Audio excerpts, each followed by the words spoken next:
Buonasera, salutiamo il pubblico che abbiamo qui davanti. Fra poco daremo inizio al Consiglio Comunale. Come anticipato è un Consiglio Comunale dedicato all'inizio alla parte sanità. Abbiamo la possibilità di avere qui con noi, e non è sempre facile, il dottor Filippi, che è il direttore generale, al quale poi noi produrremo tutti i quesiti e le domande che riteniamo. E prima di dare la parola al segretario per l'appello, comunico che è assente la consigliera Ret. Devo anche essere sincero, mi rammarico di non aver potuto fare il collegamento come lei mi aveva chiesto ieri sera, però purtroppo io il regolamento l'ho proposto più volte ed è in questo consesso che non si è voluto proseguire col regolamento sui collegamenti online. Io spero che prima o dopo venga preso in mano anche questo aspetto, perché lo ritengo molto importante, perché la consigliera Ret non sta bene e avrebbe potuto collegarsi da casa. Poi comunico l'assenza, un po' di ritardo da parte per motivi familiari, del consigliere Morsanuto. Prego segretario. Buonasera. Florio Favero. Arreghini Silvia, in arrivo. Artino Innaria Vincenzo. Barbisan Leonardo. Bertoncello Antonio. Dallabona Paolo. Drigo Irina. Mascarin Gastone. Morsanuto Angelo. In arrivo come consigliere Arreghini. Pizzolitto Mario. Ret Maria Teresa, assente giustificata. Rodriguez Riccardo. Senatore Maria Teresa. Stival Renato. Terenzi Marco. Vindigni Andrea e Zanuto Alessandra. Grazie. Consigliere Bertoncello, non ci sono le comunicazioni però, No, posso parlare? Ho chiesto io la parola prima. Chi? Ah, scusa. Volevo chiedere, Presidente, di dedicare un minuto di silenzio per l'immane tragedia che si è verificata davanti alle spiagge calabresi di Cutro per questo immane nuovo, terribile bagno di morte che ha coinvolto tantissimi bambini e che forse potevano essere difesi, e dobbiamo fare in modo che queste disgrazie in mezzo al mare non succedano più. Grazie consigliere, lo facciamo anche in memoria dell'incidente in Grecia, che anche lì è stata una tragedia, ho visto anche oggi, molto molto importante.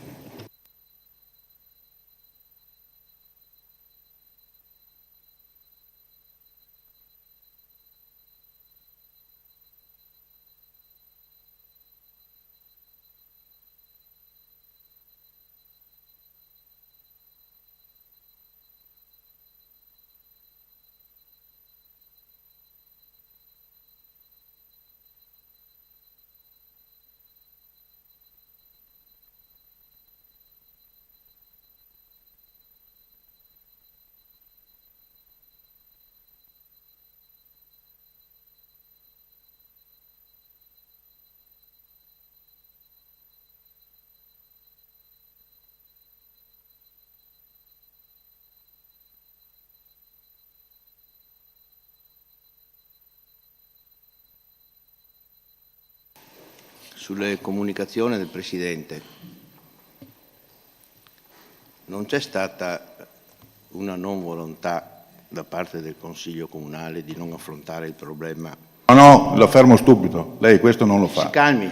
No, lei questo non lo fa. Io faccio... No, non lo fa. Su lei non può dire bugie. No, non lo fa, consigliere Bertoncello. Produce un documento che andremo ad affrontare se vuole un documento. Non ci sono le comunicazioni, abbiamo un ospite, abbiamo il Consiglio sulla sanità e si fa il Consiglio sulla sanità. Guardate che sospendo tutto, Lei adesso mi ha stufato. Chiaro? Mi ha stufato. Sì, perché va a scrivere nei post e via dicendo. Se vuole produce un documento. Lei non ci sono le comunicazioni e lei non parla. Fine, chiuso. Prego. Do la parola al sindaco per il saluto al dottor Filippi e poi sentiamo il dottor Filippi, perché l'abbiamo voluto a tutti i costi e adesso lo sentiamo e gli diamo lo spazio che merita. Buongiorno a tutti. È passato un anno da quando ci siamo visti, dottor Filippi, e vorrei ringraziarla per la sua disponibilità. Mai il direttore generale si è sottratto al confronto con l'unico obiettivo di migliorare la qualità del servizio sanitario dell'AS 4. Vorrei ringraziarlo anche per la fattiva collaborazione con l'amministrazione comunale sul fronte Covid, un fronte che è terminato con l'emergenza l'anno scorso nell'aprile 2022, grande impegno da parte vostra con ottimi risultati. Grazie della disponibilità al confronto sui temi dei servizi territoriali e del progetto del futuro nuovo ospedale. Grazie per la disponibilità ad affrontare con noi tanti importanti temi quali le dipendenze da droghe e da gioco. Grazie della collaborazione enorme per affrontare il tema della disabilità, confrontandosi con il nostro ufficio H diretto bene dal consigliere Rodriguez. Ora entriamo nel merito delle problematiche, con lo spirito giusto per migliorare la qualità dei servizi del nostro territorio. Prego. Allora, se vuole il dottor Filippi fare, siccome abbiamo mandato noi un documento sul quale fare una prima disamina, poi sapete, come abbiamo concordato in capigruppo, ci sono 10 minuti per consigliere comunale, un solo intervento, 10 minuti, e dopodiché il dottor Filippi risponderà alle eventuali ulteriori quesiti e poi chiudiamo il consiglio aperto e lo congediamo e proseguiamo col resto. Dottor Filippi, prego. Grazie, mi sentite? Sì. Mi scuso del ritardo, ma ero a Venezia e un incontro che poi si è iniziato più tardi e quindi ha creato ritardo nell'agenda di questa mattina e anche nell'iniziare la mia partecipazione al Consiglio. Grazie ai consiglieri dell'opportunità, perché comunque è sempre un'occasione importante quella di condividere le strategie e le difficoltà dell'azienda sanitaria con la componente politica essenzialmente che fa parte del Veneto orientale, in questo caso di Portogruaro. Io ho una scaletta che mi è stata fornita, seguirei quella, anche per essere un po' più puntuali rispetto ai quesiti, poi chiaramente se ci sono altre varie ed eventuali siamo qua, e chiaramente avevo già anticipato al Presidente del Consiglio possiamo trattare di questioni che attengono alla sanità locale e non alla programmazione nazionale o regionale, rispetto alla quale prendiamo atto di com'è, ma non abbiamo né noi come azienda né voi come consiglieri potere di modificarla, di cambiarla, se non diciamo, a un altro livello politico che conoscete bene. Allora, il primo punto riguardava il servizio psichiatrico di diagnosi e cura. Servizio psichiatrico per il quale l'azienda ha presentato un progetto di riorganizzazione temporanea ad ottobre. Un progetto di riorganizzazione temporanea che cosa significa? È preciso questo. Voi sapete che c'è una programmazione regionale, schede di dotazione ospedaliera e schede di dotazione territoriale che ogni azienda ha, diciamo, a disposizione. Quello che può fare un direttore generale è rendere attuative quelle schede, quella programmazione, non può assolutamente modificarle. Nel renderle attuative di fronte a delle criticità oggettive che devono essere documentate, ovviamente può proporre delle soluzioni temporanee, tali da poter garantire comunque quei livelli minimi di sicurezza sia agli utenti sia ai professionisti. Nell'ottobre dell'anno scorso l'azienda ha presentato un progetto di temporanea gestione degli accessi urgenti dell'SPDC di Portogruaro sull'altro SPDC che abbiamo, che è quello di San Donà di Piave. Progetto che per ora è rimasto sulla carta, non è stato attuato. Tra l'altro non si trattava di chiusura dell'SPDC, lo ribadisco, come qualcuno ha voluto evidenziare, né definitiva né temporanea, si trattava solo di un progetto che ragionava sulle emergenze notturne e festive che secondo quel programma sarebbero state gestite dalla struttura di San Donà di Piave. Voi dovete anche sapere che il servizio psichiatrico di diagnosi e cura, forse molti lo conoscono come psichiatria, la psichiatria è una struttura più ampia che riguarda anche il territorio, l'SPDC è un servizio che quando è aperto deve essere presidiato da personale medico, non può essere lasciato a se stesso. Ci vuole un contingente minimo di personale medico obbligatoriamente a prescindere dal numero di pazienti che l'SPDC ha. Ce ne fosse uno, ce ne fosse anche zero, quando un servizio psichiatrico è aperto serve il psichiatra presente. In questo periodo dove noi, come un po' tutte le aziende e i servizi psichiatrici in Italia, c'è una forte carenza di psichiatri nel sistema pubblico, il progetto prevedeva una temporanea chiusura alle urgenze per far sì che fosse garantito il servizio in un unico SPDC dei due, perché con 2 SPDC significa praticamente lavorare su 2 sedi con tutto il personale che serve. Il personale non è quello che serve, anche oggi, ancorché, ripeto, il servizio sia aperto e rimane aperto, nulla è cambiato per quanto riguarda il personale medico-psichiatra. Noi abbiamo avviato da sempre, ormai da anni, abbiamo le nostre procedure di ricerca, dagli avvisi ai concorsi, agli incarichi libero-professionali, anche a medici che vengono da altre regioni, in alcuni casi anche da altri paesi ovviamente della comunità, ma in questo ambito, nell'ambito della psichiatria in particolar modo, in altri pochi ambiti, è veramente difficile riuscire a reclutare professionisti. Anche il concorso che è stato fatto a livello regionale a novembre, tra novembre e dicembre, è andato deserto.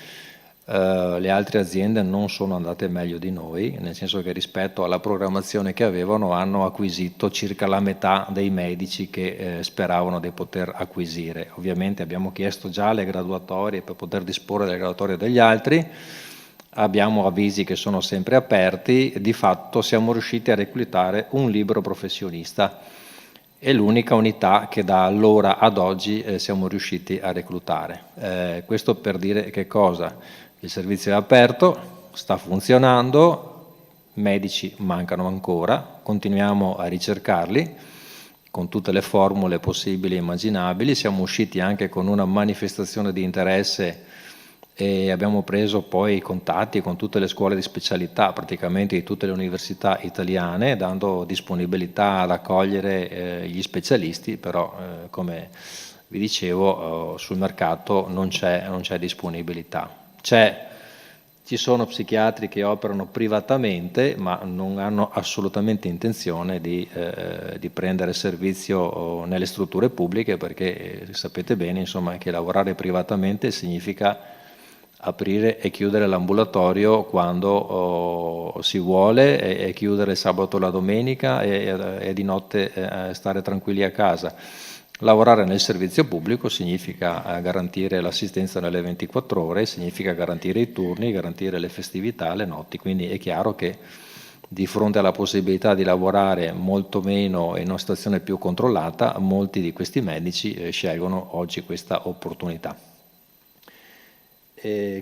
Quindi ecco, questa è la situazione della psichiatria. Il reparto sta funzionando, stiamo garantendo con i nostri medici il servizio, ringrazio pubblicamente i medici e il personale tutto perché si sta adoperando per garantire il servizio in una situazione che comunque, come vi ho già anticipato, è una situazione di particolare impegno, perché mancano insomma diverse risorse che continueremo a ricercare, con una previsione però, guardando le scuole di specialità, che probabilmente non ci porterà a ritornare all'organico che vorremmo avere se non prima di 1 anno e mezzo, 1 anno e mezzo, 2 anni circa.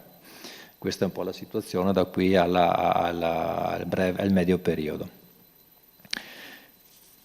Poi ecco, c'era un tema delle apicalità, dotazioni di organico e apicalità del presidio ospedaliero di Portogruaro in particolar modo.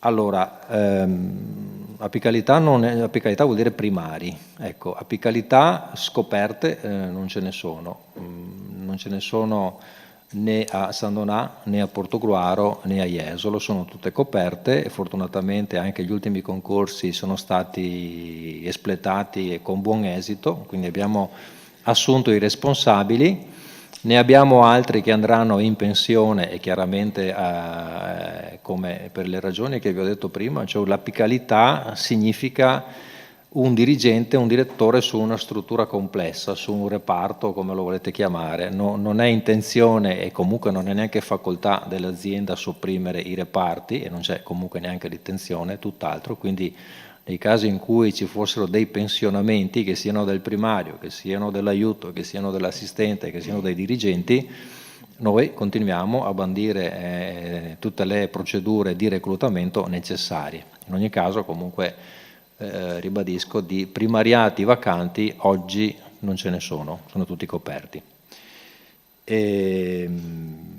Per quanto riguarda le dotazioni di organico soffriamo di carenze abbastanza puntuali su alcuni servizi, ecco, perché complessivamente devo dire la nostra dotazione organica, guardando un po' anche quello che è il panorama complessivo del Veneto e dell'Italia, è una situazione che regge, se non fosse appunto per alcune situazioni particolari, tra le quali ad esempio la psichiatria, perché poi complessivamente penso ad esempio alle aree chirurgiche, dal momento che Portogruaro è un presidio a prevalenza chirurgica, le dotazioni organiche sono in quasi tutti i reparti complete e in altri contesti mancano di 1 o 2 unità, quindi è una situazione assolutamente normale nel turnover fisiologico che c'è in alcuni servizi. È chiaro che tra l'uscita di un medico o di un assistente in generale e l'ingresso del sostituto può passare un periodo più o meno lungo. Sul personale del comparto, personale infermieristico, la situazione è un po' più critica, ma perché c'è, forse tutti parlano di medici, della carenza di medici, ma in realtà si sta sottovalutando un altro fenomeno che è quella della carenza del personale infermieristico che caratterizzerà il nostro sistema non locale ma nazionale nei prossimi anni, perché ci sono tutta una serie di dinamiche che riguardano la scelta o meno di fare questo tipo di lavoro. I giovani, intanto ce ne sono meno giovani e questo è il primo punto. E non c'è più tutta una particolare interesse da parte dei giovani nel scegliere questa professione, che è una professione impegnativa, che richiede diciamo tanta disponibilità di tempo, che vede impegnati i ragazzi di domenica, di notte, nelle festività, insomma sapete bene questi aspetti. Abbiamo e avete una grande opportunità che è il corso di laurea qui e questo diciamo è il nostro ricambio locale generazionale. Stiamo mettendo in atto tutta una serie di strategie ulteriori, da domani avvierò io una serie di incontri con le associazioni di categoria dell'area commerciale, quindi Confcommercio, Confartigianato, quindi associazioni produttive del territorio, per chiedere la collaborazione per attuare strategie comuni nella fase di reclutamento, cioè riuscire ad avere più ragazzi che scelgono questo corso di laurea, come cercando di offrire tutta una serie di opportunità che possono diventare utili per chi sceglie questo percorso, dalla foresteria per chi viene da fuori, a particolari agevolazioni negli esercizi commerciali, di ristorazione, biblioteche, trasporti e quant'altro. Ecco, tutti elementi che se si riescono a rendere operativi possono favorire la scelta di questa professione da parte dei nostri giovani. Quindi direi complessivamente non sono particolarmente preoccupato su questo fronte, se non come lo sono tutti in una prospettiva un po' più lunga che richiede però alcune scelte di programmazione e di tipo strategico che riguardano i contratti di lavoro, che non sono ovviamente in disponibilità locale, ma sono scelte che riguardano il livello nazionale, sia la programmazione sia tutta la parte relativa alla contrattualistica, al trattamento economico del personale dipendente e quant'altro. L'hospice. Allora, l'hospice è una struttura che è in programmazione, anche questa. Il nostro territorio ne ha due, uno a San Donà, uno a Portogruaro.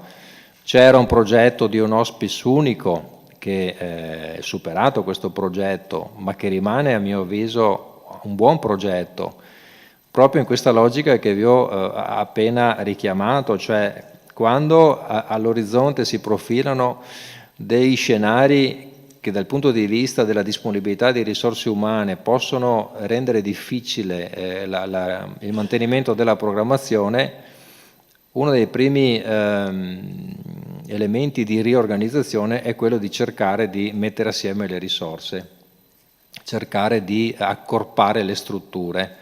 Il progetto di hospice unico, adesso non si sta parlando più di hospice unico, ma è l'occasione anche per ribadire il senso di quel progetto, che poi è stato, ripeto, accantonato, era quello di avere un'unica struttura nel territorio, perché questo avrebbe consentito di gestire lo stesso numero di utenti con una logica, diciamo, organizzativa molto più efficace, molto più efficiente. I due hospice che cosa comportano? Comportano per i medici delle cure palliative che seguono questi pazienti una continua attività di trasferimento tra San Donà e Portogruaro e le cure domiciliari, che a lungo andare non favorisce il trattenimento di questi medici, perché chiaramente richiede un impegno particolare, e oggi e nei prossimi anni in cui un medico può facilmente scegliere di andare anche in altri contesti lavorativi dove magari non c'è la necessità di prendere la macchina e di spostarsi da una parte all'altra, il rischio è che appunto questi professionisti li perdiamo.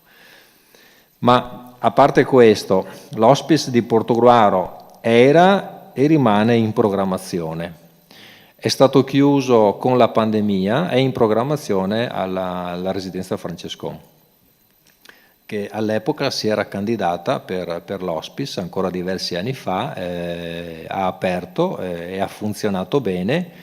Poi con il progressivo sviluppo delle cure palliative domiciliari, ecco, considerate che quando gli hospice sono stati aperti, quella era l'unica struttura dove si gestivano i pazienti terminali, non solo gli oncologici, ma i terminali in generale. C'erano solo gli hospice, le cure palliative territoriali di fatto non esistevano 15 anni fa, oppure si stava in ospedale. I pazienti terminali si dividevano tra hospice e ospedale. Negli ultimi 10 anni, soprattutto qui, abbiamo sviluppato, cioè i medici con l'equipe infermieristica hanno sviluppato in maniera notevole le cure domiciliari. Oggi l'85% dei pazienti terminali da noi si segue a domicilio, ma per scelta del paziente, non perché gli imponiamo il domicilio, perché si va a domicilio quando i familiari decidono di poter gestire a casa il paziente, perché dopo gestire a domicilio non vuol dire tenere a casa il paziente, punto, vuol dire mandare a casa l'infermiere, il palliativista, lo psicologo, ecco, figure che sono necessarie per gestire efficacemente. Oggi l'80-85% dei pazienti che sono in fine vita vengono gestiti a domicilio. In questo percorso l'hospice di Portogruaro, ma anche quello di San Donà, hanno visto ridurre il numero degli utenti che entravano in hospice, d'accordo? Però anche qua, in ogni caso, quando la struttura è aperta deve essere gestita col personale necessario, medico ed infermieristico. Poco prima della pandemia la residenza Francescon aveva avviato un dialogo con l'azienda per chiedere di poter individuare un'altra struttura dove poter collocare l'hospice, per le ragioni che vi ho detto, insomma, perché era una struttura che nel tempo era sempre meno utilizzata, ma una collocazione che poi non c'è, una ricollocazione che non c'è stata perché subito dopo, eravamo nel 2019-2020, c'è stata la pandemia, la struttura Francescon è stata una tra quelle strutture più, diciamo, nella prima fase fortemente interessata dai focolai epidemici e quindi si è reso necessario, anche per la sicurezza degli ospiti, riposizionare i nuclei e utilizzare quella struttura lì, che era diciamo, il padiglione Santo Stefano, di utilizzarla per i pazienti, per gli utenti Covid positivo. Così è stato per il 20 e un po' meno per il 21. Alla fine del 2021, quando si è trattato di ripartire e riaprire l'hospice, la struttura Francescon ha segnalato delle difficoltà importanti nel riuscire a reclutare il personale infermieristico necessario per poter ripartire. L'azienda si era impegnata nel individuare in ospedale uno spazio per fare l'hospice, anche se l'ospedale non è il posto ideale, il posto migliore per una struttura di questo tipo, che è una struttura territoriale, quantomeno non lo è per i familiari che, se devono accompagnare il paziente in fase terminale, si ritrovano all'interno di un servizio che alla fine è molto simile per collocazione a un reparto ospedaliero. Però tant'è che ci eravamo proposti e avevamo anche comunicato alla Regione con un preventivo passaggio in conferenza dei sindaci rispetto a questa disponibilità. Nel frattempo l'ente gestore che dovrà realizzare la nuova RSA a Portogruaro, dove c'era l'ospedale vecchio, Corian, che è l'ente che gestirà quel servizio, ha manifestato la disponibilità di realizzare l'hospice lì, quindi nel territorio.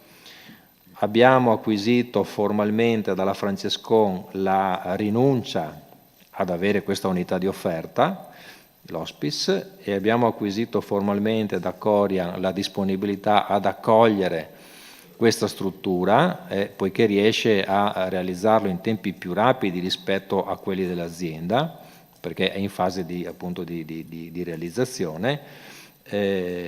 Abbiamo fatto un passaggio, abbiamo informato la conferenza dei sindaci, abbiamo verificato con Corian l'effettiva capacità gestionale e anche realizzativa della struttura. Corian comunque è un ente gestore che è conosciuto a livello europeo, non è un ente a livello locale, quindi ha una struttura organizzativa e una solidità economica importante. Quindi abbiamo convenuto sulla utilità di procedere rapidamente in questa direzione e abbiamo già comunicato alla Regione che l'unità di offerta hospice passa dalla Francescon alla nuova RSA e verrà realizzato da Corian. Tempi, abbiamo chiesto di realizzare, poi forse il sindaco è più puntuale di me perché ci sono tutti i termini autorizzativi per realizzare l'intervento.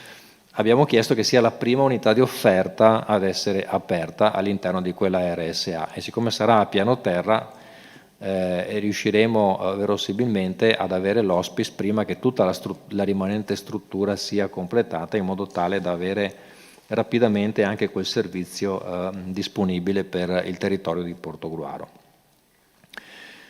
Sulla tempistica credo che insomma loro ci hanno detto 2023, io insomma sarei un po' più cauto e credo insomma che potrebbe essere entro i primi mesi del 2024, però insomma se veramente sono rapidi come ci hanno detto ben venga. Chiaramente poi nella fase realizzativa ci può essere sempre qualche ritardo, qualche impedimento, ma essendo poi struttura privata direi che la procedura è molto più veloce in questi casi rispetto alle procedure pubbliche che richiedono gare, affidamento lavori e quant'altro. Poi l'altro punto è l'ospedale di comunità, che comunque è collegato, nel senso che sempre in Francescon in programmazione è previsto l'ospedale di comunità, 20 posti letto, e su quello stiamo già lavorando con l'IPAB, stiamo dialogando con loro in questi giorni per la struttura. Di fatto loro ce l'hanno già ed è sempre lì nel padiglione Santo Stefano, perché è la struttura che prima ospitava l'hospice.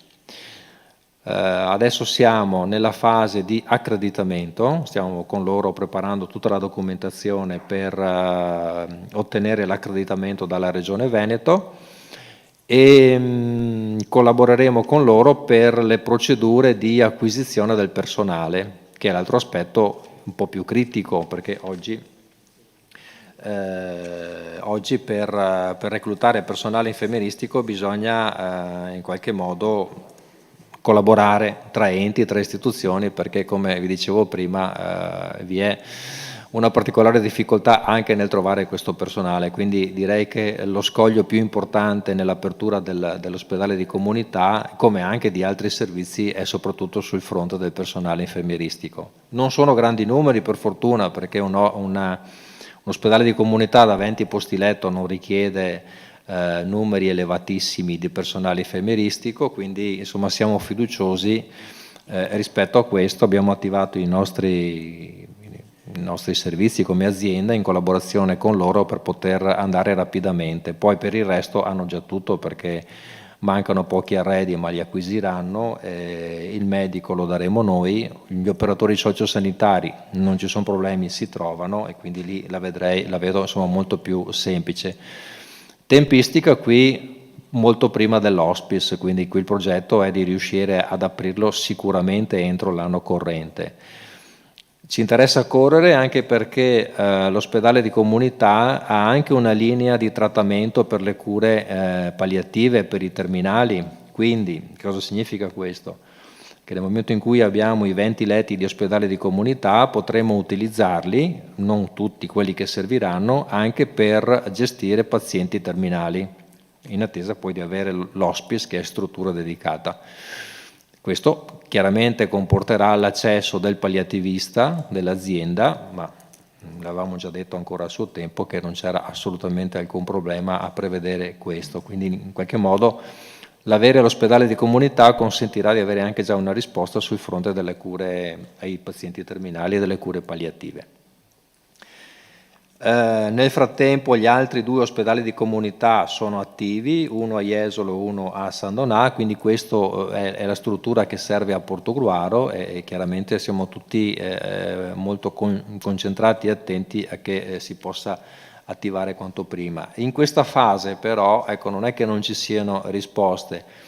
Noi avevamo attivato un progetto anni fa in attesa che fossero attivi i posti letto di ospedale di comunità per le dimissioni dei pazienti fragili dall'ospedale. Quel progetto continua in questa fase, quindi a meno che non ci siano particolari esigenze assistenziali che richiedono solo ed esclusivamente ospedale di comunità, negli altri casi comunque possiamo utilizzare, se poi i medici chiedono l'attivazione, il medico di base piuttosto che il medico di ospedale, attiviamo quel percorso di dimissione del paziente fragile in attesa appunto di avere questi letti.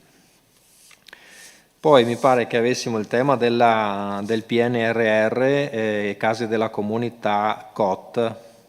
Qui la tempistica è quella che ci dà il PNRR. Noi abbiamo una milestone che è quella data dall'Europa, dal governo e poi dalla regione agli enti attuatori, che in questo caso per la missione 6 sono le aziende. Cosa comporta la missione 6 sul portogruarese? Allora, non l'ospedale di comunità, perché quello va per conto suo, quindi è legato al percorso che vi ho appena detto. Comporterà l'attivazione della centrale operativa territoriale, ma che di fatto c'è già, perché noi, come tutte le aziende del Veneto, ce l'abbiamo già ed è attiva e operativa. Stiamo solo adeguando i locali e acquisendo le tecnologie necessarie per la telemedicina, ma quella, diciamo, è già pronta, quindi non dobbiamo aspettarci che ci sia una nuova COT perché è già esistente.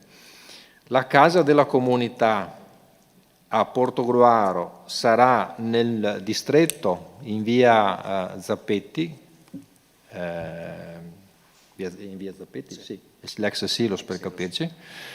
Ecco, l'abbiamo svincolato dal PNRR, nel senso che tutto quello che riguarda il PNRR ha come scadenza, a parte la COT che va realizzata prima, ha come scadenza il 2026.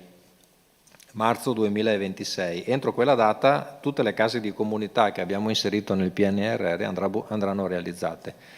Non sono tutte quelle che faremo, queste sono quelle finanziate dall'Europa e quindi oggi ci concentriamo su queste perché il finanziamento è un finanziamento che ci dà l'Europa e non possiamo perderlo, quindi non possiamo concentrarci su case della comunità che realizziamo noi con fondi nostri, rischiando poi di perdere i finanziamenti europei. Caso a sé è Portogruaro,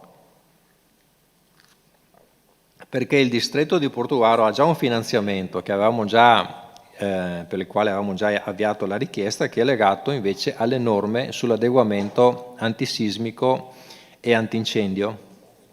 Abbiamo circa 2 milioni di euro di investimento sull'ex Silos, che comporterà tutta una serie di interventi di adeguamento in termini di sicurezza e un minimo intervento in termini di logistica, di distribuzione degli spazi.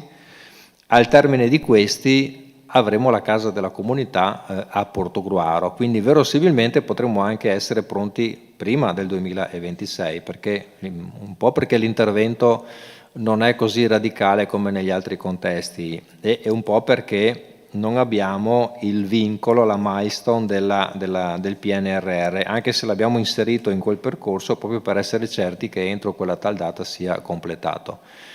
Casa della comunità, guardate, non è tutto vero quel che si dice e quel che si legge, cioè faremo le case della comunità e poi con quali risorse? Allora, noi abbiamo fatto una scelta, le case della comunità che facciamo, se si esclude Cavallino, dove non c'è un distretto nostro, perché siamo in affitto, gli altri interventi che abbiamo scelto di avviare sono tutti su strutture nostre, perché questa era un'occasione per mettere a norma, sistemare, adeguare gli ambienti di strutture che già abbiamo. In alcuni casi con l'ingresso di professionisti che oggi operano in altre strutture, al di fuori di quelle che saranno le case della comunità, ma che ci sono già. Cioè portare in casa della comunità l'assistenza domiciliare, l'ADI, l'infermiere di famiglia, lo specialista piuttosto che il medico di medicina generale non significa necessariamente andare ad assumerli ex novo tutti quanti. Sicuramente sul fronte dei medici di medicina generale dovremmo assumerne ancora, ma altre figure le abbiamo già, quindi l'innovazione vera non è tanto il contenitore che poi viene riempito, ma è il contenitore che accoglie le persone che oggi già lavorano in azienda in contesti diversi e che possono lavorare assieme in maniera integrata con strumenti che oggi non hanno, perché le case della comunità prevedono anche strumenti diagnostici che oggi il distretto non ha, strumenti che eviteranno che per alcune situazioni molto semplici la persona debba andare in ospedale per effettuare banalmente una radiografia, un segmento osseo, quindi una radiografia semplice o l'elettrocardiogramma, piuttosto che un esame della vista, piuttosto che l'esame della funzionalità respiratoria, perché i medici che lavorano lì avranno queste tecnologie a disposizione lì per evitare appunto che i pazienti cronici debbano andare in ospedale a ricevere la prestazione. Poi è chiaro che servirà anche qualche risorsa in più, ma soprattutto servirà mettere assieme le persone che già abbiamo per lavorare assieme.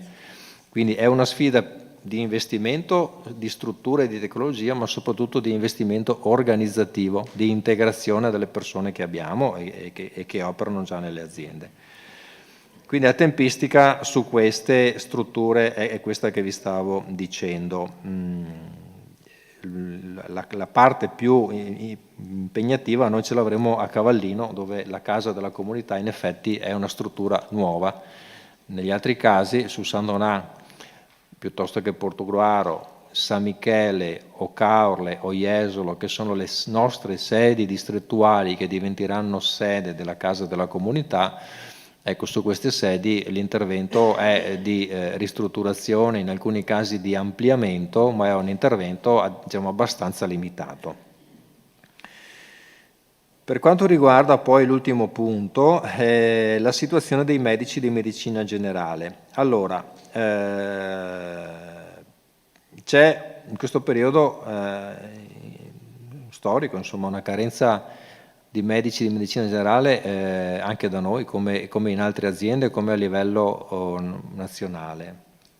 Penso insomma che tutti sappiano quali sono un po' le cause, le molteplici ragioni che forse la pandemia ha reso evidente e ha reso ancora più eclatante, un po' per l'abbandono da parte di alcuni medici della medicina territoriale, un po' per il pensionamento, perché si è giunti diciamo a un picco nel quale molti medici che hanno preso il servizio a suo tempo oggi stanno cessando, ecco, e sono cessati quasi tutti nello stesso periodo.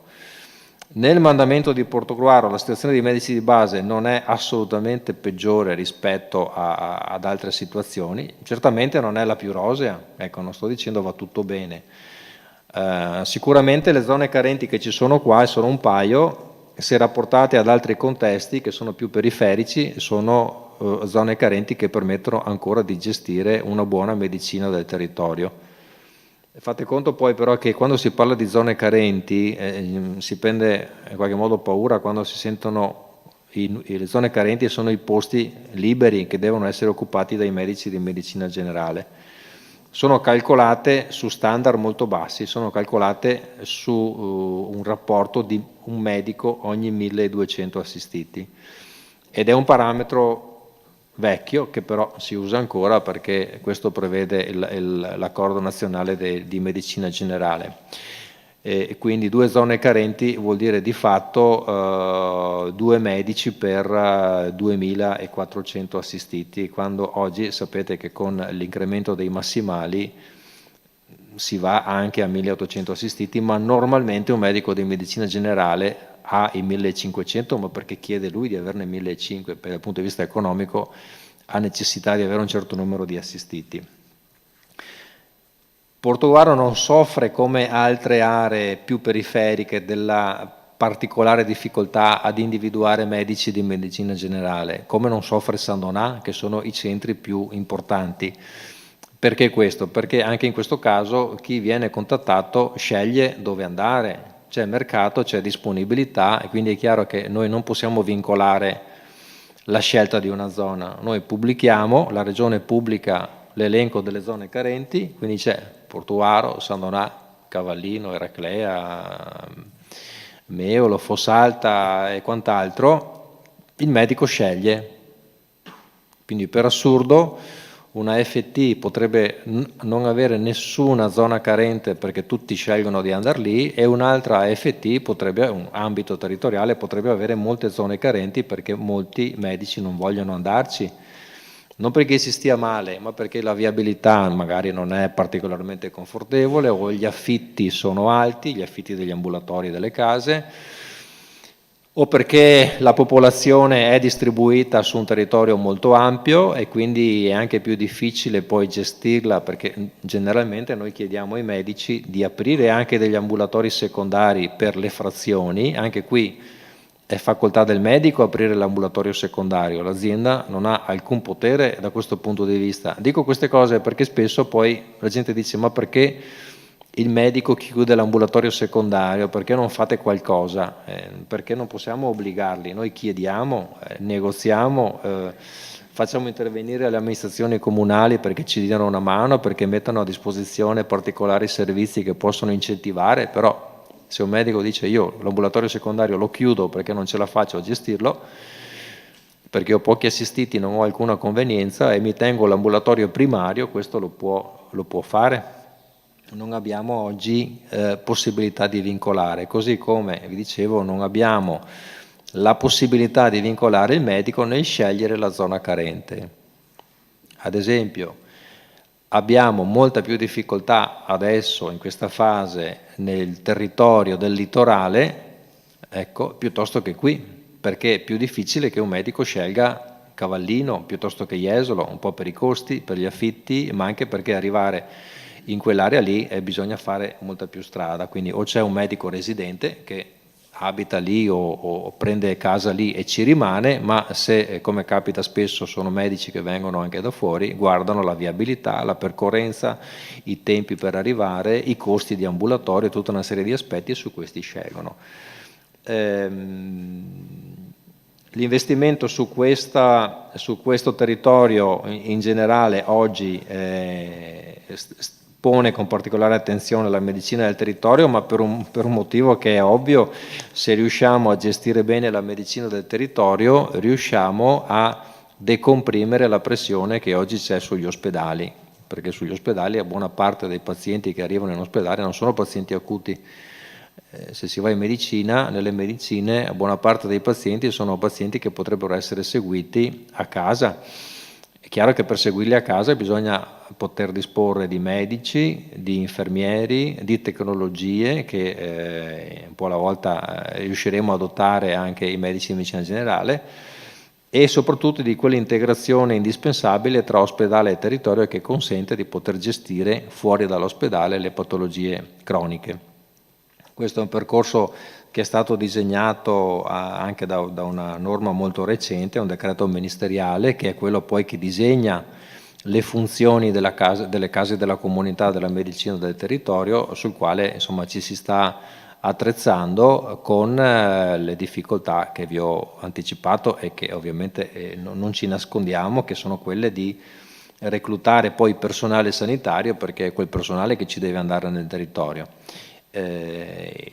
Personale sanitario che si fa sempre più fatica a reclutare perché ce n'è poco per una crisi di vocazione, ce n'è poco perché lavorare 24 ore su 24 è impegnativo, ce n'è poco anche perché il trattamento economico dei dipendenti pubblici deve essere rivisto, perché 20 anni fa il contratto del pubblico impiego era un contratto appetibile e si sceglieva di andare nel pubblico con tutte le garanzie piuttosto che nel privato, e oggi molti vanno nel privato che ha molte meno garanzie, senza nulla togliere al privato, ma magari offre un po' di più, un po' più di disponibilità di tempo libero, un po' più di libertà di scelta, ovviamente seleziona anche le attività, perché è chiaro che il privato non deve garantire l'emergenza, non deve garantire l'acuzie, non deve garantire tutto quello che invece il pubblico deve garantire. Ecco, quindi è chiaro che poi nel privato si sta presto a dire si sta meglio nella misura in cui il privato decide cosa vuole fare. Il pubblico deve fare tutto, deve garantire tutto quanto, e quindi nel dover garantire tutto quanto non possiamo permetterci il lusso di fare alcune cose e di altre non farle, devono essere fatte tutte, e questo implica che chi lavora nel pubblico deve avere una disponibilità di orario e di tempo che oggi come oggi è importante, e vediamo nei giovani che tutta questa disponibilità, questo investimento nel lavoro è un po' diverso rispetto a come era magari 20-30 anni fa, perché si guarda con più attenzione, e anche questo forse è un po' l'esito del Covid, si guarda con più attenzione al tempo libero, alla conciliazione del lavoro e la vita familiare, gli interessi familiari, e questo insomma è un aspetto di tipo sociale che non può essere trascurato, e quindi anche questo deve essere considerato quando si parla poi di politica del personale, di investimento e di acquisizione di risorse. Presidente, io mi fermerei, poi ecco se Sì, benissimo. Però adesso apriamo anche, ripeto, interventi da parte dei consiglieri comunali. Come vi ho detto prima, ci sono 10 minuti a testa. Consigliera Senatore, prego.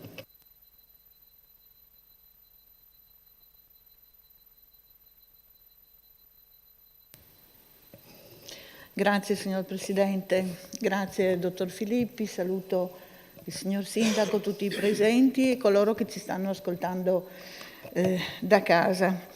Ringrazio in particolare la presenza dei cittadini che sono venuti così numerosi ad assistere a questo Consiglio Comunale in un orario anche che per molti è orario di lavoro, e quindi altri ci stanno seguendo da casa.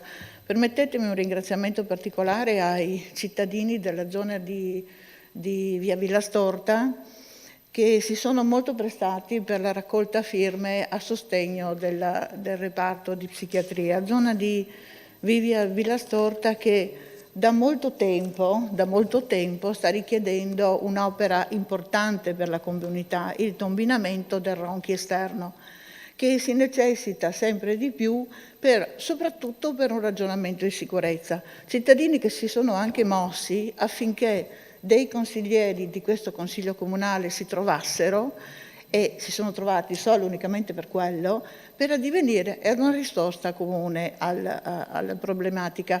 Quindi li ringrazio anche per essere stati presenti a questo, e assicuriamo a loro il mio sostegno personale, ma credo che anche di tutti i consiglieri comunali, finché l'annoso problema del tombinamento del ronchi esterno trovi una soluzione quanto più veloce possibile. Vengo poi ad un ragionamento, dottor Filippi. Io la ringrazio per aver precisato il suo ruolo. In effetti un direttore generale non ha un ruolo politico, ha un ruolo amministrativo e la sua presentazione è stata esattamente in questa linea. È stata molto chiara, molto precisa. Io le farò le domande in relazione a quanto lei ha esposto. Sarebbe stata cosa buona che ci fosse anche una presenza di tipo politico, però capisco bene che non è una sua competenza, quindi evidentemente ci darà le risposte in base al suo ruolo. Lei ci ha detto come il progetto relativo alla sospensione delle acuzie notturne a Portogruaro per indirizzarlo a Portogruaro sia stato sospeso. Sorge una domanda, dottor Filippi. Come mai l'indirizzo è andato verso San Donà e non viceversa? Come mai la sensazione dei cittadini è che quando, ovviamente glielo chiedo per le sue di competenze, non per indirizzi politici che sono altri, come mai c'è la sensazione da parte di molti cittadini che ci sia una sorta di, mi passi il termine, di depauperamento del territorio? Perché c'è questa sensazione così particolare? Le faccio anche un esempio. Prima si ha parlato anche di casa della comunità. Bene, a me risulta che attualmente dei pazienti in fase post-operatoria vengano indirizzati alla casa della comunità di Jesolo, se non sbaglio. Poi le rappresento anche alcuni dubbi che mi sono sorti a seguito della sua presentazione. Si è parlato di sospensione di hospice a Portogruaro a seguito di emergenza Covid. Io ricordo che le problematiche di hospice di Portogruaro erano legate anche a mancanza di invio di pazienti alla struttura di Portogruaro dell'IPA Francescon. Allora mi chiedo, il nuovo rapporto con la Corian sarà tale da garantire una convenzione per la quale il reparto, chiamiamolo così, o comunque l'area della struttura sarà sempre occupata e non ci saranno perdite da parte della Corian? Oppure no? E se questo fosse vero, non sarebbe stato più semplice mantenere il rapporto con la Francescon? Poi mi faccio un'altra domanda, dottor Filippi.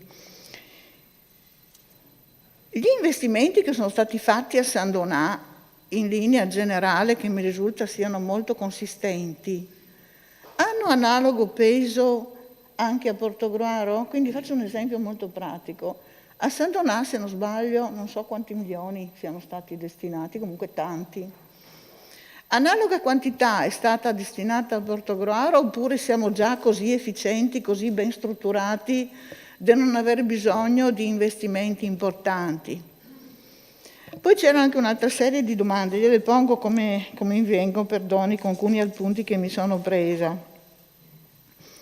Quando andranno in quiescenza le apicalità delle cure primarie, i concorsi verranno, con quei bandi, gli affidamenti, non so con quale procedura andrete a individuare i primariati. I primariati avranno sede nell'analoga sede attuale o troveranno altri indirizzi, altre destinazioni?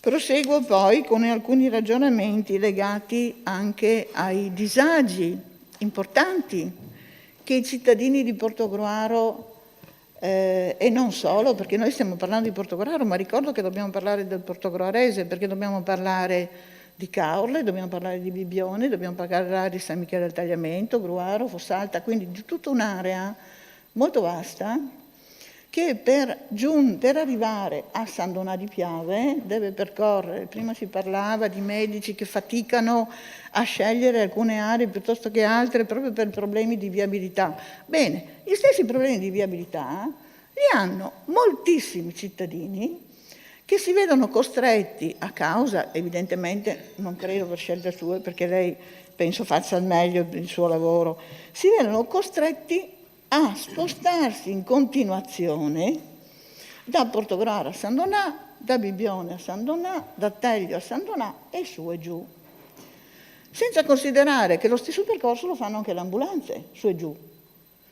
Quindi io mi chiedo, c'è una logica in questi ragionamenti o sono ragionamenti di logistica collegati solo unicamente a scelte politiche?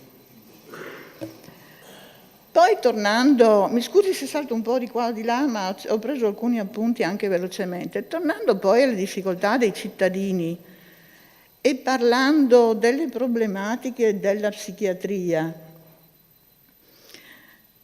ci si è posti il problema di quali difficoltà abbiano le famiglie dei pazienti psichiatrici nel caso siano costretti a seguire il congiunto verso San Donà oppure verso altre strutture?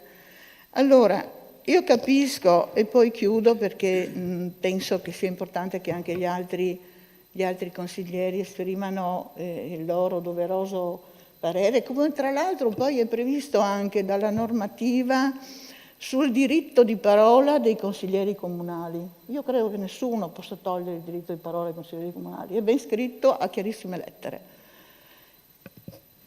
E quindi dicevo,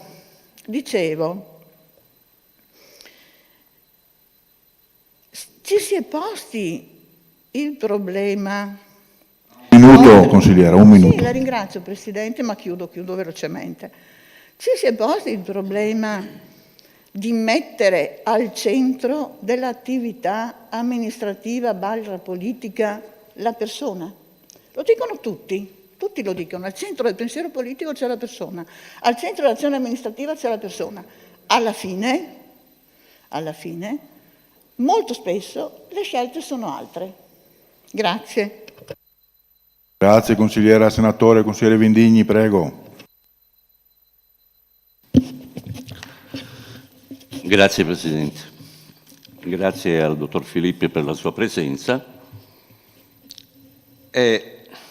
La prima immagine che mi è venuta in mente sentendo il suo intervento è di vedere il replay di un film. Stesse parole, stesse argomentazioni, stesse valutazioni, stesse carenze della sanità di Portogruaro. Era l'anno 2021, in questo stesso Consiglio Comunale. Le stesse cose che ha detto allora le ha ripetute oggi pomeriggio.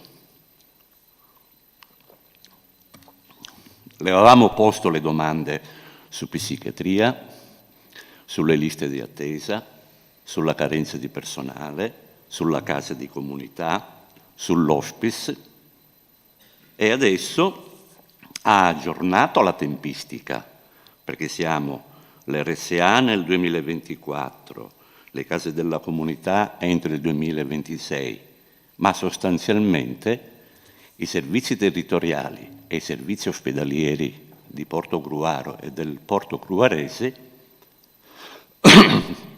sono quelli che erano 2 anni fa, identici, con le stesse prospettive, anzi sono peggiorate, perché manca personale, perché le liste d'attesa non si sono risolte, perché il servizio psichiatrico mi pare che è sempre lì in bilico, che l'hospice forse si farà, che la casa di comunità sicuramente si farà in via Zappetti, non prima del 26, si preoccupa e fa giustamente, come ha fatto notare la consigliera senatore, e fa giustamente riferimento alle difficoltà dei medici a reperire medici perché fanno difficoltà a muoversi, per cui bisogna trovare soluzioni che vadano incontro al personale medico e infermieristico, senza tener conto che le stesse difficoltà le hanno i familiari. Allora il problema è valutare qual è lo stato di salute delle strutture sanitarie ospedaliere e dei servizi che rendono alla comunità e dei servizi territoriali che di fatti sono carenti, se non addirittura assenti, o se messi in una lista ipotetica di realizzazione che è tutta a venire. Molte scelte sicuramente non attengono a sue responsabilità dirette, in quanto lei è un direttore di un servizio territoriale. Sono scelte politiche che hanno responsabilità sia a livello nazionale ma anche nella programmazione regionale. C'è come una certa remora da parte vostra di indicare la responsabilità, ad esempio per la mancanza di medici di famiglia, per la mancanza di infermieri, competenze che sono anche, è vero, in capo al Ministero della Salute, ma molte, ad esempio, borse di studio sono di competenza regionale, se non sbaglio. E perché non viene mai detto, forse per non toccare l'assessore di riferimento che appartiene alla stessa parte politica, credo che non dovrebbe essere questo la preoccupazione di chi gestisce, ma anche la preoccupazione di rappresentanti locali che fanno parte del Consiglio Comunale, e quindi mi riferisco al sindaco, ma al Consiglio Comunale, a tutta la Giunta, nel far sentire fortemente la propria voce a livello regionale e a livello nazionale, ma soprattutto a livello regionale, quando si registrano tutti i ritardi, tutte le mancanze, tutte le assenze che ci sono nel nostro territorio per quanto riguarda i servizi ospedalieri e per quanto riguarda i servizi sociosanitari territoriali. Perché non possiamo riempirci la bocca di bellissimi progetti. Le case di comunità è un bellissimo progetto, le case della salute, scusate, l'ospedale di comunità è un altro bel progetto, ma dove sono? Non ci sono. Non vediamo se non un elenco che è poi privo di contenuti, un elenco di opere che devono farsi e che non sappiamo mai quando saranno fatti. Ad esempio sull'hospice o sull'RSA ci affidiamo a un'iniziativa privata. Allora, diciamolo, gli indirizzi sono quelli di privatizzare i servizi sociosanitari e ospedalieri che sono ben remunerati con i soldi pubblici, perché tutte le cliniche private, tutte le strutture private che si occupano di sanità e che si occupano di servizi sociosanitari lo fanno con i soldi pubblici, perché sono gli accreditamenti, sono interventi pubblici nelle tasche dei privati.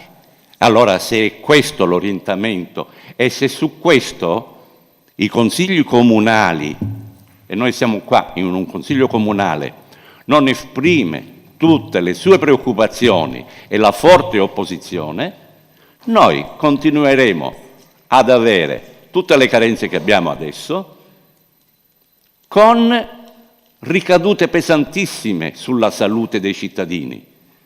Perché se le liste di attesa sono di 6 mesi, un anno, chi non ha problemi economici si rivolge pagando al privato. Chi invece non ha, cioè, possibilità economiche di rivolgersi a uno specialista pubblico e quindi pagato dal Servizio Sanitario Nazionale, non va neanche a curarsi, si trascura, con cadute pesantissime sulla salute del singolo, e questi singoli sono tanti e sono quelli che appartengono alla fascia più debole fra i nostri cittadini. E se noi non abbiamo queste preoccupazioni e non facciamo sentire come istituzione locale forte la nostra voce, è inutile poi venire e elencare possibili opere che si faranno in un futuro che, se fra 2 anni ci incontreremo qui, sicuramente continueremo a sentire le stesse cose. Grazie. Grazie consigliere Mendigni. Diamo la parola al dottor Filippi, che ogni 2 o 3 interventi magari dà le risposte. Prego, dottore. Grazie. Allora, partirei dalla scelta dell'SPDC, che è esclusivamente tecnica, non poteva che essere diversamente da parte dell'azienda. Il progetto indica l'SPDC di San Donà per tutta una serie di motivi. Il primo è legato al territorio di riferimento, che è decisamente più ampio rispetto al territorio di afferenza dell'SPDC di Portogruaro, per cui è la struttura che oggi alla quale fanno riferimento i 130.000 residenti rispetto al totale della popolazione. Ma al di là di questo è l'unica struttura tra le due che consentirebbe un incremento dei posti letto da subito, perché ha una disponibilità di spazio che è maggiore rispetto a quella dell'SPDC di Portogruaro. Quindi è l'unica tra le due strutture che può accogliere anche eventuali urgenze di Portogruaro, e non potrebbe essere viceversa. Portogruaro non potrebbe accogliere urgenze del San Donatese perché non ha gli spazi, quindi non saremo in sicurezza. Questo è stato valutato e sulla base dei posti letto e anche sulla base della tipologia e della numerosità dei TSO sul portogruarese rispetto al portogruarese. C'erano dei dati, poi ho visto che sono stati anche resi pubblici e li ho visti girare anche nei quotidiani. San Donà ha all'incirca più del doppio dei trattamenti obbligatori dei TSO, perché di questo si parla. Cioè, si parla.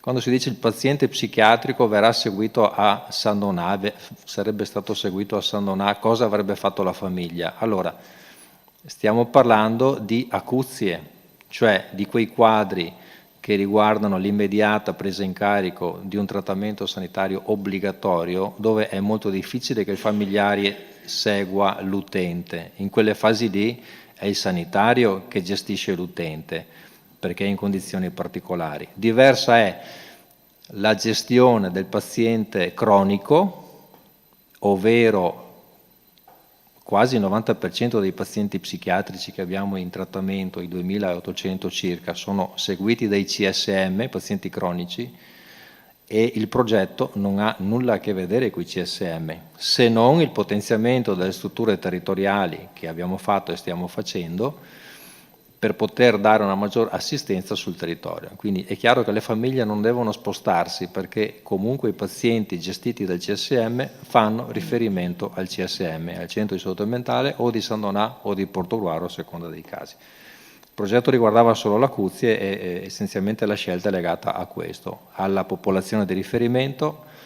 al numero di urgenze che vede San Donà per caratteristiche di popolazione molto più impegnato rispetto a Portogruaro, e alla disponibilità di spazio che l'SPDC di San Donà offre, mentre non offre la struttura di Portogruaro, e quindi non saremmo stati in grado di fare l'esatto opposto, perché se no si poteva anche tranquillamente fare un progetto rovesciato. Poi guardate, io sul discorso leggo anche questi articoli, il depotenziamento, lo smantellamento, l'impressione, cioè o parliamo di questioni concrete e possiamo dire sì, si chiude, non si chiude, si sposta, non si sposta, però poi l'impressione, io non posso interpretare le impressioni delle persone o i sentimenti. Cioè se qualcuno ha l'impressione che Portogruaro sia depotenziato, probabilmente è una sua impressione. Se ci confrontiamo su aspetti tecnici, mi dite ma l'SPDC chiudete le urgenze, allora ragioniamo sull'SPDC. Altri servizi depotenziati, perché se parliamo di depotenziamento o di chiusura vuol dire che stiamo facendo qualcosa che va contro la programmazione e io non posso farlo. Se parliamo di attuare la programmazione, può piacere, può non piacere, ma questa è la programmazione che io ho il mandato di portare avanti. In realtà io non ho poi tra l'altro mandati di realizzare programmazioni particolari perché la programmazione che ho in mano è quella del 2019 e quindi è già conosciuta a voi, a chi era prima di voi e a chi mi ha preceduto. Io ho in mano una programmazione che non è stata scritta oggi e devo attuarla, è una programmazione che è scritta da un po' e la devo solo mantenere, quindi non stiamo depotenziando nulla. Se poi lo vogliamo dire perché questo fa comodo, diciamolo, però, e dico un'altra cosa perché questa forse è anche la sede migliore per dirla, ho dei medici che hanno rinunciato di venire a Portogruaro perché leggono che l'ospedale è in chiusura. Cioè dopo hai voglia a dirgli guarda che non è così, che l'ospedale non sta chiudendo, sta funzionando. Magari un medico della zona legge la realtà in maniera puntuale, ma chi viene da fuori legge la realtà in maniera diversa. Io ho medici che chiedono di andare a Jesolo, eppure Jesolo per 2 anni è stato chiuso. L'ospedale di Jesolo è stato chiuso per 2 anni con il Covid. La medicina è stata chiusa, la riabilitazione è stata chiusa, gli ambulatori sono stati chiusi, la dialisi è stata chiusa. Però la politica locale non ha detto state smantellando l'ospedale. Abbiamo ragionato con la politica locale, si è capito che andava chiuso, oggi riapre. Non si è mai detto l'ospedale di Jesolo è in smantellamento, è stato chiuso per il Covid, oggi riapre, oggi abbiamo medici che contattati, potendo scegliere dove andare sui posti che abbiamo, mi dicono vado a Jesolo. Allora, non sto dicendo che facciamo scappare i medici, sto dicendo che così come comunichiamo è fondamentale anche nella fase di attrattività delle risorse e di mantenimento delle risorse. Perché oggi le risorse possono scegliere, i medici soprattutto possono scegliere se venire qui, andare in un'altra azienda, andare all'interno dell'azienda in altri servizi. No, lo dico perché è un conto che ne ragioniamo in consiglio comunale dove le cose si dicono chiaramente e c'è modo di confrontarci. Un conto è scriverle perché quando si scrivono non si spiegano mai abbastanza e chi le legge può leggere la realtà o può leggere una realtà che non è tale. Quindi lo dico perché qualche rinuncia noi ce l'abbiamo avuta da parte dei sanitari che hanno scelto di andare da altre parti perché hanno detto se state chiudendo non vado in un ospedale che è in chiusura, ma l'ospedale non è in chiusura. Domani comunicheremo ufficialmente e rispondo a una domanda della consigliera senatore rispetto agli investimenti che stiamo facendo su Portogruaro, così come abbiamo fatto su San Donà, abbiamo il primo stanziamento di 24 milioni di euro per la ristrutturazione e l'ampliamento dell'ospedale di Portogruaro. Domani esce l'articolo, ma oggi ve lo anticipo. E non sono progetti che si realizzano da qua all'infinito, sono progettualità in corso, la PMA nella sede nuova, la ristrutturazione delle sale operatorie, la realizzazione della sala operatoria ginecologica all'interno della ginecologia, la riqualificazione dell'accesso, la copertura dell'atrio, il rifacimento di tutta la parte del CUP e dell'accettazione e poi ci sarà invece la parte nuova dell'ospedale. Il sindaco definisce ospedale nuovo, io vado sempre cauto nel dare questi nomi, ma di fatto sarà l'ala nuova dell'ospedale di Portogruaro che consentirà di trasferire le degenze nella nuova struttura e via via abbandonare ed abbattere se non servono le parti più vecchie dell'ospedale. Quindi 24 milioni di euro sono già stati autorizzati e stiamo già lavorando sulla progettazione esecutiva. Altrettanti verranno finanziati in una fase successiva quando presenteremo il secondo blocco di investimenti sempre sulla parte nuova. Quindi non è assolutamente un ospedale che viene depotenziato, perché penso che nessuna azienda investa 48 milioni di euro in una struttura che deve chiudere o che deve essere ridimensionata, e neanche la Regione, perché questi sono tutti finanziamenti che dà la Regione. Nei confronti della Regione, guardate, io non devo né giustificare né nascondere nessuno, ma non è il mio lavoro dire cosa fa, cosa pensa l'assessore, la giunta, il ministro, l'onorevole. Io faccio un altro mestiere. Quando avrete sicuramente occasione di interloquire con la componente politica, vi chiarirete con la componente politica, ma non ho questo mandato, ma penso che lo capiate. Pazienti che vanno a Jesolo, sì, in questo momento vanno, chi ha bisogno di ospedale di comunità oggi va a Jesolo o San Donà, finché non apriamo l'ospedale di comunità a Portogruaro. Non la casa della comunità, ospedale di comunità. Quindi vanno a Jesolo, e fortuna che c'è Jesolo, perché la struttura insomma ce l'ha aperta, e quindi è bene che lo utilizziamo, perché dopo alla fine quello che conta è riuscire a dare una risposta nel territorio alle persone. Certo che se fra qualche mese riusciamo a darla a Portogruaro, tanto meglio. Nel 21 non avevamo neanche la traiettoria dell'ospedale di comunità e l'hospice era chiuso, almeno oggi abbiamo la programmazione con chi si è impegnato a farlo.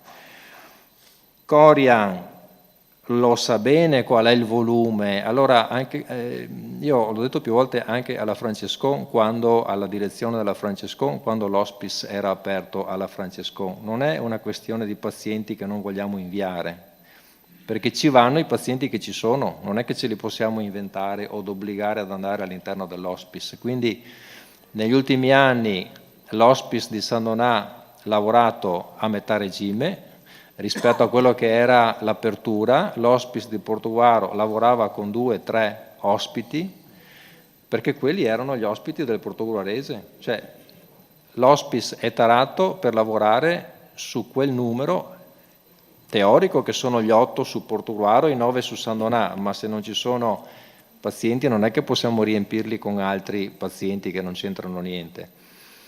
Coria, questo lo sa bene, ha visto i numeri, ha chiesto i dati degli ultimi anni, sa perfettamente quale sia il volume di attività, verosimilmente hanno intenzione di accogliere anche pazienti che vengono dalle altre aziende in mobilità, ma questo, ripeto, sarà un problema loro. A me interessa che si faccia l'hospice, si faccia l'accordo e che i nostri pazienti vengano posizionati lì. Se poi utilizzano i posti per accogliere pazienti che provengono dal Friuli o da altre aziende o da altre regioni, ben per loro, vuol dire che hanno una struttura accogliente e recettiva, ma ripeto, il fatto che siano un'azienda di grandi dimensioni probabilmente favorisce anche una gestione dei costi che le piccole strutture non riescono ad avere.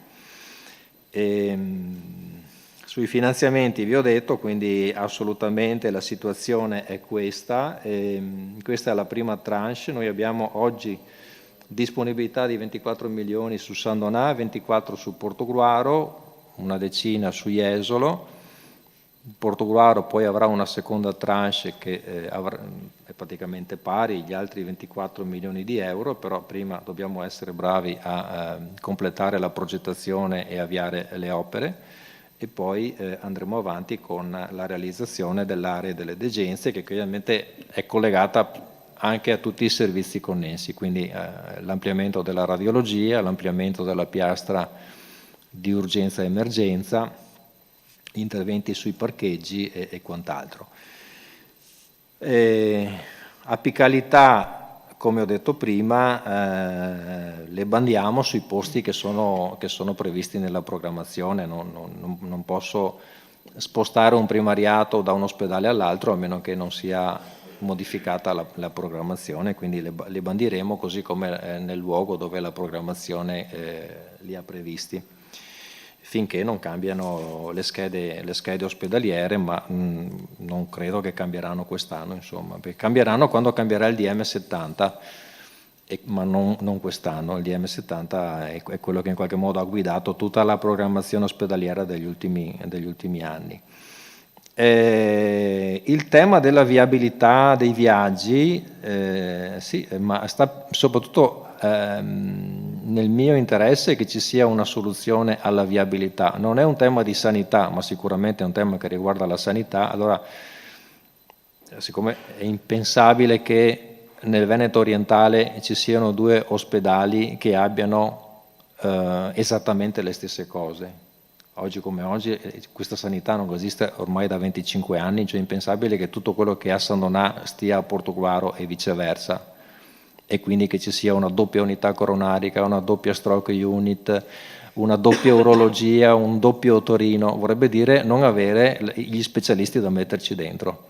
Ma questo è un ragionamento che fa il DM 70, cioè un decreto ministeriale che dice in quel territorio hai 2 ospedali, devi differenziarli, uno prevalentemente medico, uno prevalentemente chirurgico. Questa è stata, diciamo, la regola che ha guidato la programmazione in questo territorio. La scelta di fare l'attività prevalentemente chirurgica qui è vincente, perché ha permesso di recuperare in maniera molto importante la mobilità e la fuga verso il Friuli, che oggi è veramente marginale rispetto a quella del 2016, l'ultimo anno dove il saldo era negativo tra attrazione e fuga. Ecco. E oggi siamo con un saldo ampiamente positivo. Quindi questa è stata la scelta. Dopo è chiaro che soprattutto le specialità, perché i reparti di base ci sono ovunque, le medicine sono di qua e di là, le chirurgie, le ortopedie sono di qua e di là, i pronti soccorsi ovviamente sono doppi, le alte specialità, le medie specialità non possono essere doppie perché si potrebbero anche prevedere e disegnare, dopodiché sarebbero reparti vuoti, vuoti con pazienti, vuoti di medici, vuoti di personale. Però è chiaro che se ci fosse un progetto di viabilità veloce, però questo non dipende dalla sanità, dipende da altri, ne beneficerebbero gli ospedali e la possibilità di far comunicare i 2 ospedali o il territorio con gli ospedali sarebbe sicuramente, ne gioverebbe sicuramente. Però no, la viabilità, per quanto io abbia segnalato come criticità, chiaramente non è nelle competenze della sanità. Poi direi, insomma, sulle borse di studio sì, ma il tema oggi non è tanto avere le borse di studio, perché se avete visto anche l'ultima pubblicazione che riguarda gli atenei italiani, buona parte dei corsi di specialità è mezzo vuoto, cioè di quelli che ci interessano è mezzo vuoto, quindi ci sono le borse di studio ma non ci sono gli studenti. Si è riempita medicina, chirurgia plastica, medicina estetica, dermatologia. Quelle specialità più leggere sono tutte coperte, le specialità più impegnative, l'area dell'emergenza, pronto soccorso, anestesia, ginecologia, ecco, psichiatria, sono specialità dove ci sono più posti che candidati. Quindi non è tanto un problema di borse di studio qui, ma di rendere attrattiva quell'area professionale con tutta una serie di modelli organizzativi e anche economici, ma non solo, diversi rispetto a questi. Ecco, quindi il problema è soprattutto là. Sta recuperando la pediatria, abbiamo visto che, vedo insomma, che nelle scuole di specialità la pediatria sta recuperando, anche quest'anno Padova ha quasi riempito i posti, quindi questo è anche un bel segnale per questa pediatria, per riuscire a recuperare nei prossimi anni i professionisti che non ci sono, però sulle altre la situazione è un po' più, rimane critica a prescindere dalla disponibilità dei finanziamenti regionali o ministeriali che siano, ma probabilmente è anche la logica della gestione delle scuole di specialità. Il concorso nazionale probabilmente non è interessante, cioè non è una modalità utile per tirare dentro nuovi specialisti, però siamo sempre nell'area della programmazione, speriamo che cambi anche questa. Grazie, dottor Filippi. Altro intervento, consigliere Stival, prego. Grazie Presidente. Anch'io mi associo a ringraziare il dottor Filippi per la presenza, a ringraziare il pubblico presente e quello collegato online. Il fatto che ci sia il pubblico e che ci siano anche dei collegamenti online denota anche il fatto che quando si parla di sanità si parla sempre ovviamente di cose che alla gente interessa perché la si tocca da vicino.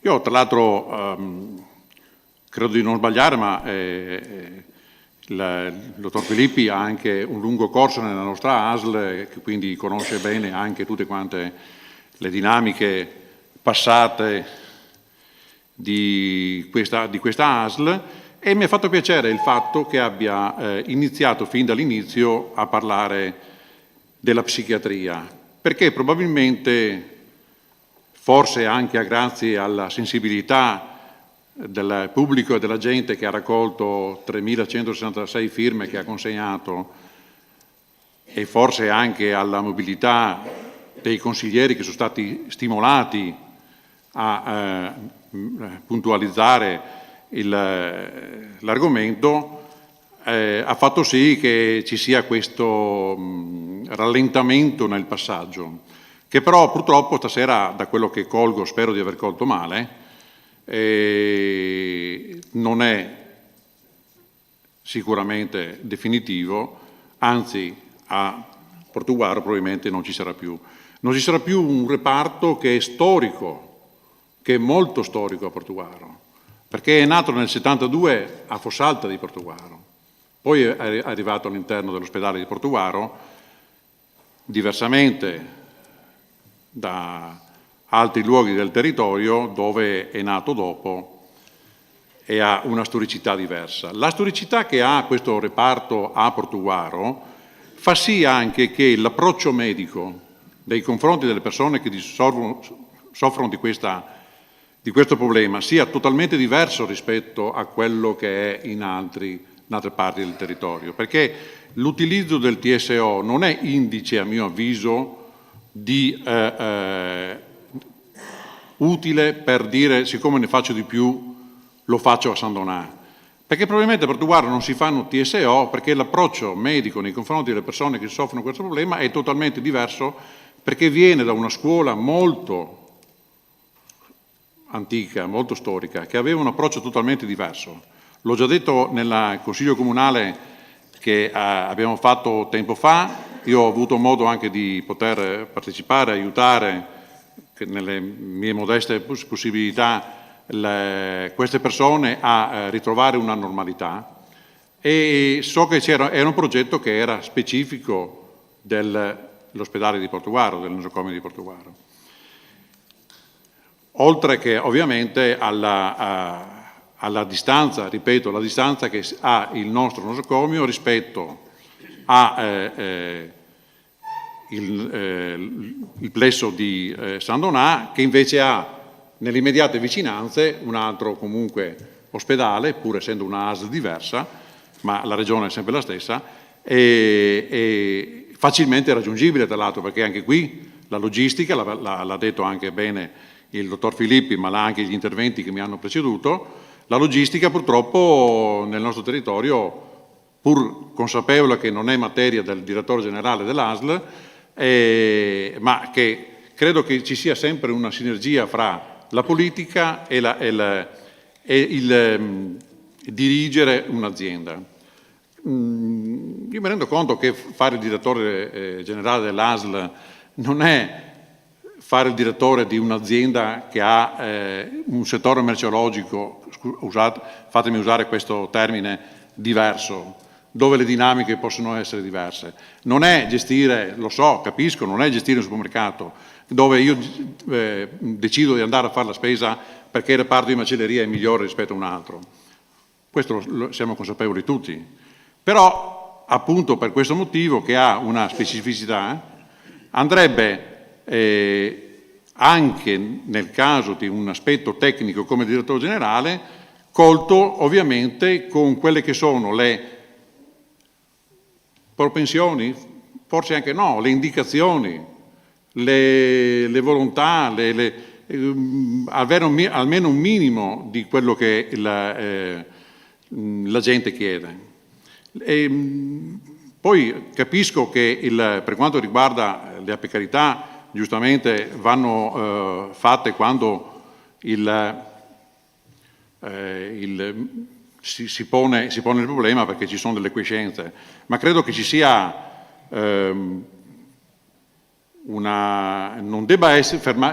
ci si debba fermare al soltanto dire che è una cosa accettabile o normale e non si riesce magari anche a capire qual è la previsione, cercando di dare le stesse peculiarità che ogni nosocomio ha, compreso ovviamente il portuaro. L'hospice, vado anch'io a punti più o meno cercando di avere la scaletta che lei ha, l'hospice, l'abbiamo detto più volte, forse ancora non è chiaro, nelle schede regionali esiste ancora solo un hospice. No, sono state cambiate. Ah, perfetto, questo allora non ho questa contezza che adesso cosa. Perché non vorrei che poi, lo ha già detto bene, ma ovviamente il privato fa i suoi conti, ma non sia un modo per dare la responsabilità poi al privato che è chiuso perché non ha più i numeri per farlo. Speriamo questo non si attivi. Ovviamente la gente del nostro territorio fa una domanda che sicuramente può sembrare la solita domanda di parte, ma tutto quanto sempre nasce dal fatto che i cittadini dicono: ma perché tutto succede prima a San Donà e non mai a Portuguaro?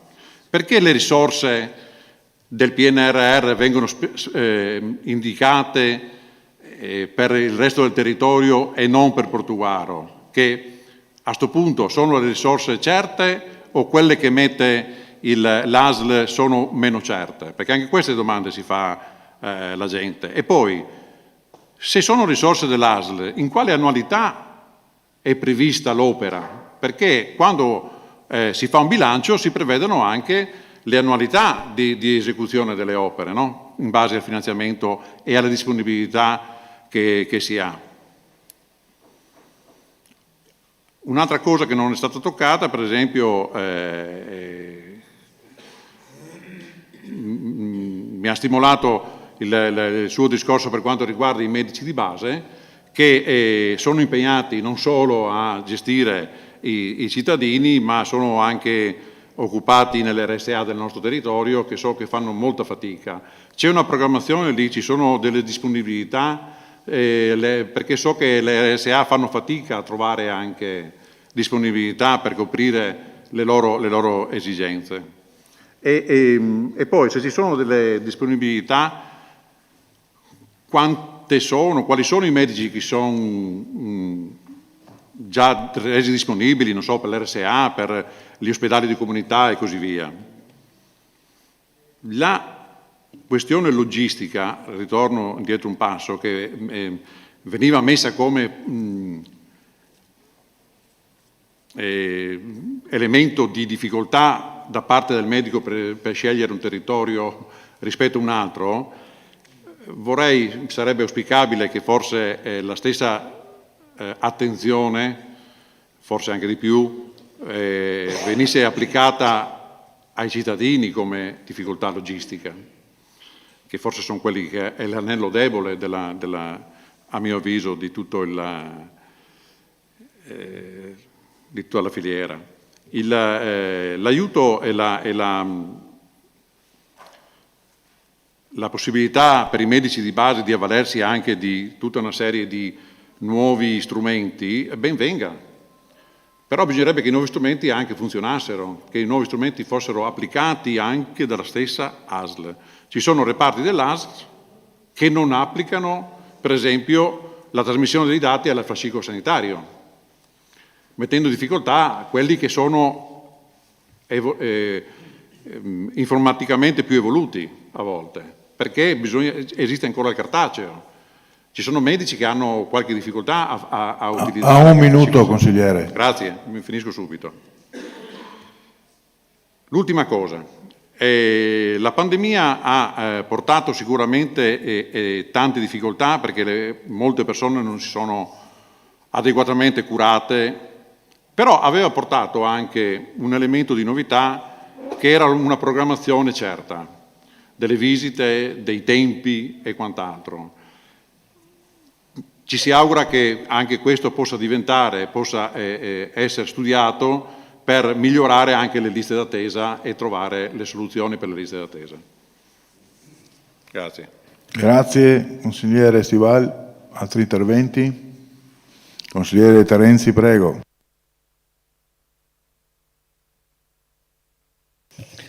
Grazie Presidente. Mi si sente? Sì, penso di sì.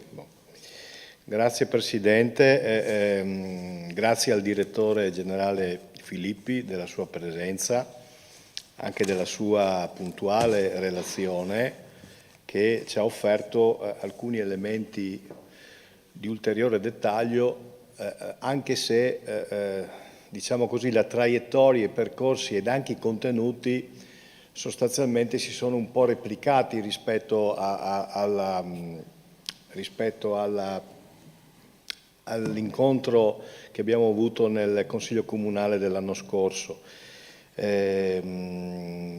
Anzi, di più e di diverso, c'è stata la questione della psichiatria che ha preoccupato non poco nella comunità e che testimonia comunque di una sensibilità della comunità stessa rispetto ai servizi alla persona, soprattutto quando sono servizi di prossimità, perché una parola che è emersa in modo forte, quasi in modo dirompente dopo la pandemia, è stata proprio questa, la prossimità.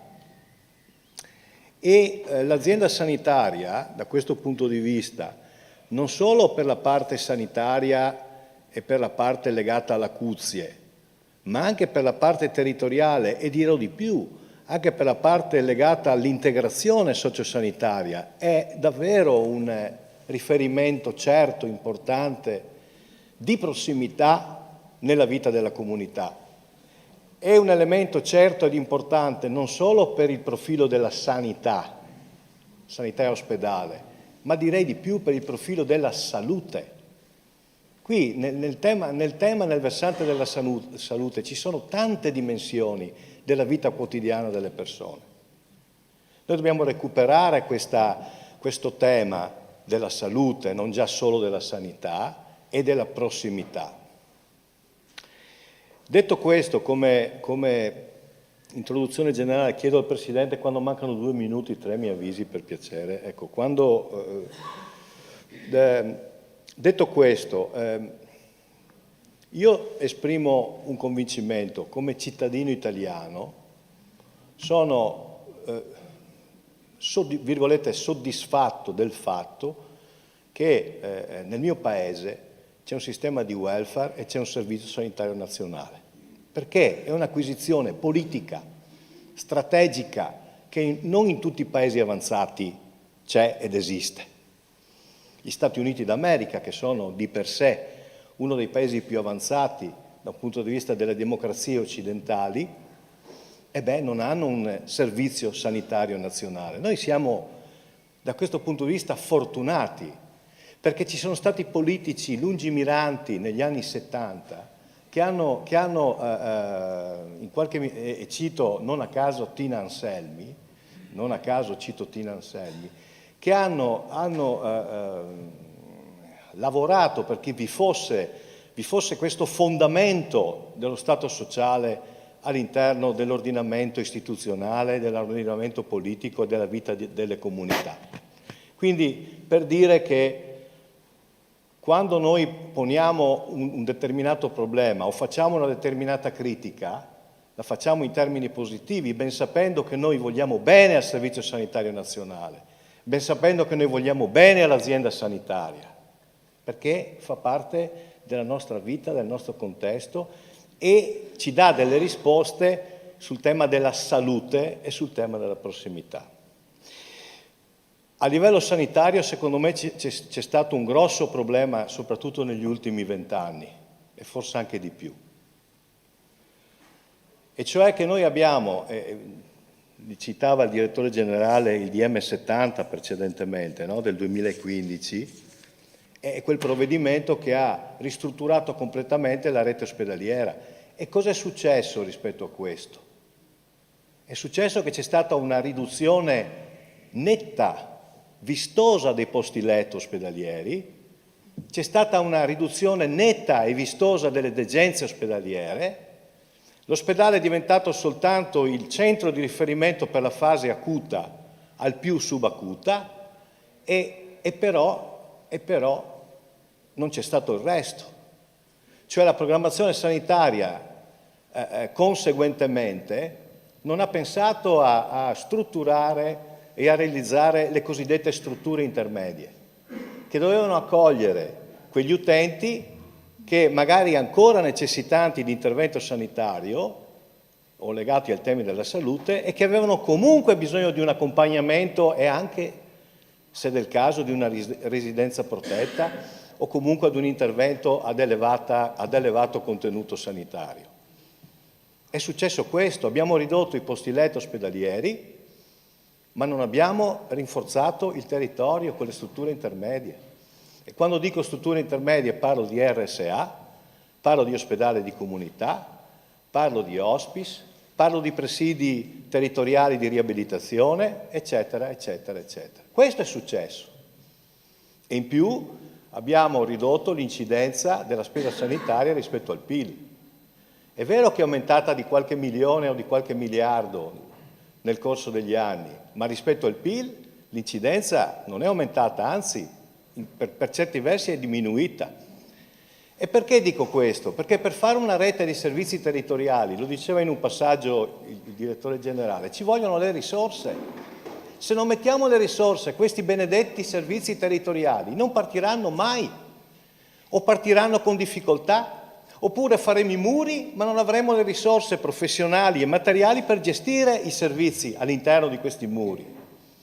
Ecco perché noi volevamo il rappresentante della Regione qui, ecco perché noi volevamo l'assessore alla salute qui, perché non è un problema del direttore Filippi questo è un problema politico, questo è un problema di programmazione sanitaria, questo è un problema di priorità. E abbiamo già detto in questo Consiglio, e io lo torno a dire, che molte regioni hanno investito e hanno impegnato l'IRPEF regionale proprio per rafforzare e robustire i servizi territoriali. La Regione Veneto questo non l'ha fatto. Questo la Regione Veneto non l'ha fatto. E adesso ovviamente abbiamo un problema anche di risorse da questo punto di vista.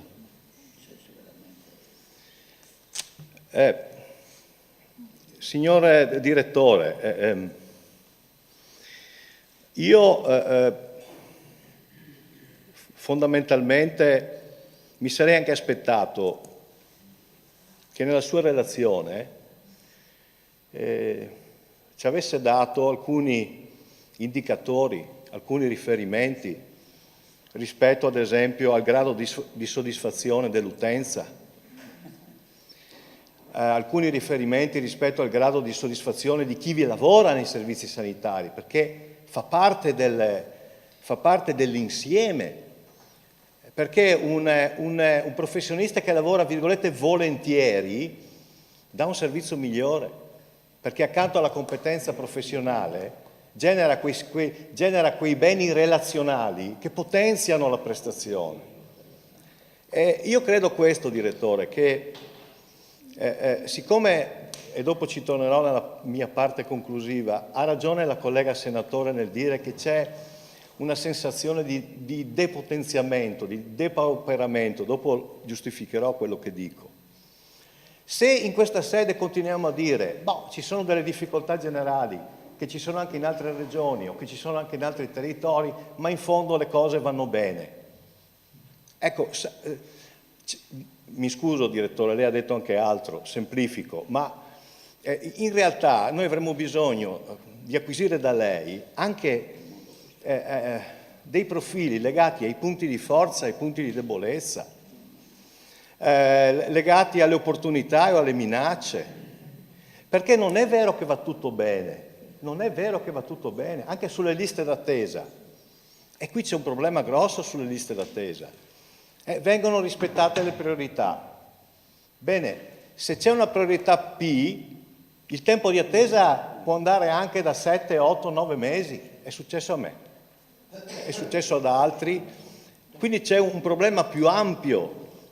2 minuti, ecco, quindi vado verso la e quindi le faccio queste domande, cioè rispetto al grado di soddisfazione dell'utenza, se voi avete degli indicatori rispetto a questo, che cosa vi dicono questi indicatori? Perché a noi le persone che incontriamo ci sollecitano, quelle che hanno firmato ad esempio per il mantenimento dell'hospice qui a Portogruaro e nella casa, nell'IPAB Francescon, o i cittadini che hanno firmato per il mantenimento del servizio di psichiatria a Portogruaro, rispettivamente erano 6.000 e 5.000 persone, ci chiedono questo, ci hanno chiesto questo. Allora, qual è il grado di soddisfazione, secondo ovviamente i vostri indicatori dell'utenza, e soprattutto qual è anche il grado di soddisfazione dei professionisti che operano? Perché abbiamo anche noi dei contatti con i professionisti e vorremmo che i professionisti venissero qui, l'ha detto lei prima, volentieri e lavorassero ovviamente generando valore, virgolette, anche relazionale oltre che professionale nei confronti dell'utenza. Mi auguro, ultima cosa e dopo concludo. Lei ci ha dato delle date, delle scadenze, finalmente, perché su questo termine programmazione siamo andati di quinquennio in quinquennio. L'ospedale di comunità se ne parla già dal 2013, quando il sindaco Bertoncello ha firmato la convenzione con l'USL stessa, va bene, per la vendita del San Tommaso di Battuti, all'interno del quale comunque andava fatta una RSA con tot posti letto, adesso non mi ricordo, e tot posti letto di ospedale di comunità.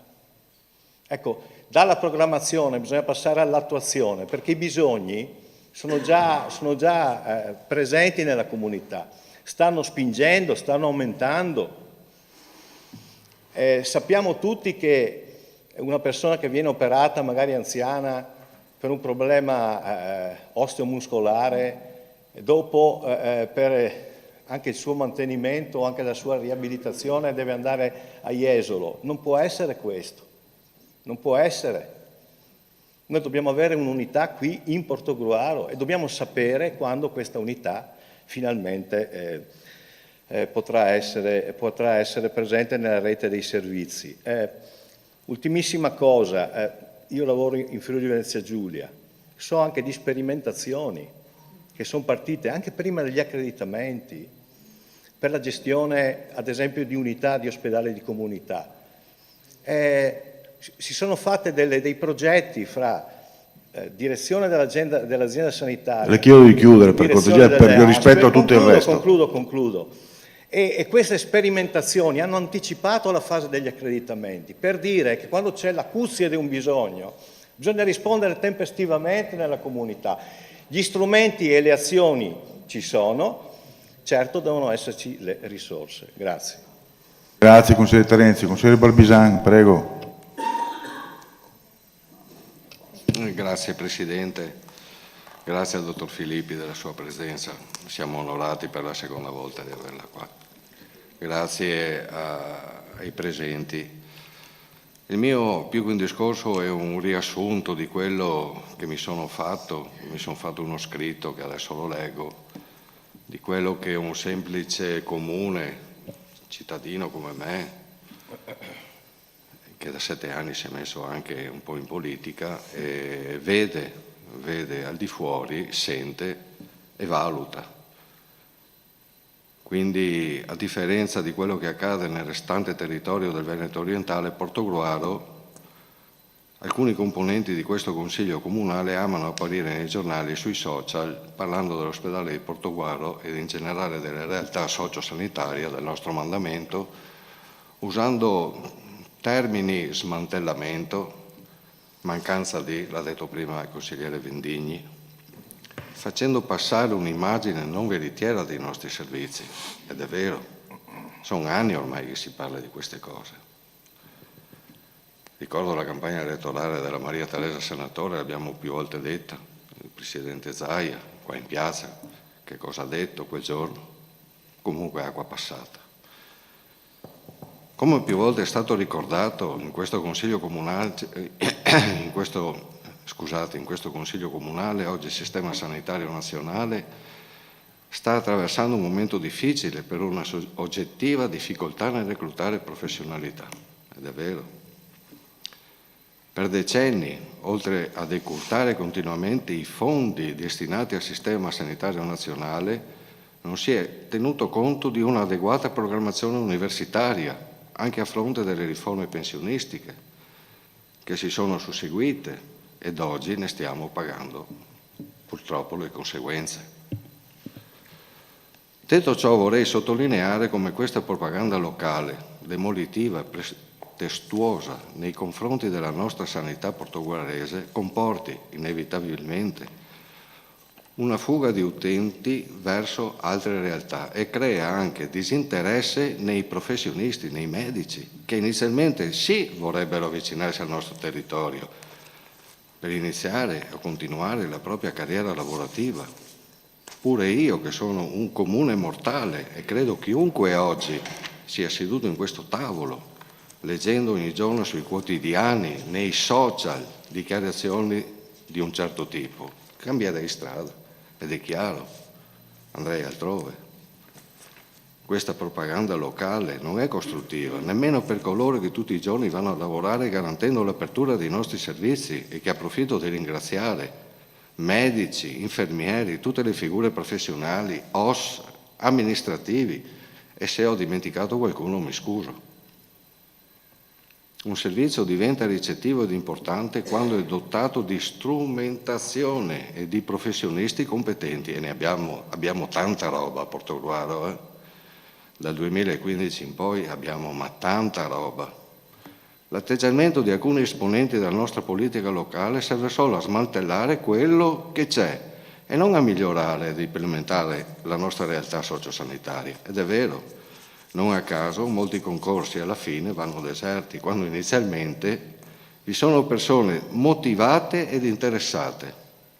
Sembra che la finalità sia creare il clima di disinteresse generale, ed il tutto va a discapito della nostra comunità e del bene comune. Sempre in questo Consiglio Comunale, in un passato non lontano, qualcuno ha detto che è inutile aprire nuovi servizi. Se non c'è il personale, cosa serve aprirli? Tenerli aperti. Poi si chiede sotto l'apertura di nuovi servizi ignorando quando viene riferito rispetto a quello che si sta facendo, nonostante le difficoltà di questo momento storico, perché veramente è un momento storico. È a dir poco imbarazzante e scorretto questo atteggiamento. Non si capisce se c'è una reale volontà costruttiva o se invece si vuole strumentalizzare tutto per la propria visibilità. Ed è vero. Ditemi il contrario. Mi spiace apprendere da più parti divulgazioni di errate notizie, tipo che i pazienti dell'ospedale di Portogruaro vengono trasferiti in post ricovero alla casa di comunità di Jesolo. Non mi risulta ci sia una casa di comunità a Jesolo, ma invece mi risulta che grazie ai fondi PNRR nella nostra azienda ULS nasceranno 5 case di comunità e una proprio qui a Portogruaro. Forse ci si voleva riferire all'ospedale di comunità, che è una cosa completamente diversa, attualmente presente a Jesolo e che entro l'anno aprirà a Portogruaro, come più volte è stato dichiarato anche di recente. Da parte mia è auspicabile che tutti facciano chiarezza sulla reale funzione dei servizi prima di fare certe dichiarazioni. Non faccio nomi, non faccio niente. Sono un semplice comune mortale cittadino che sta facendo una riflessione e quindi tutto questo crea confusione anche alla cittadinanza, a tutti. Spero che questi atteggiamenti, che continuamente screditano la nostra ULS, azienda più grande ed importante del nostro territorio, abbiano fine una volta per tutte per il bene di tutti quanti. Presidente, grazie. Grazie a lei, consigliere Balbisani. Consigliere Rodriguez, prego.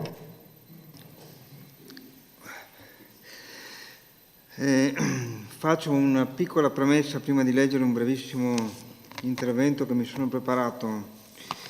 Nell'intervento del direttore Filippi più volte si è richiamato il focus della carenza di personale e gliene do atto. Oggi manca il personale e quando l'azienda ULS 4, perché io e lei ci siamo sentiti più volte, no?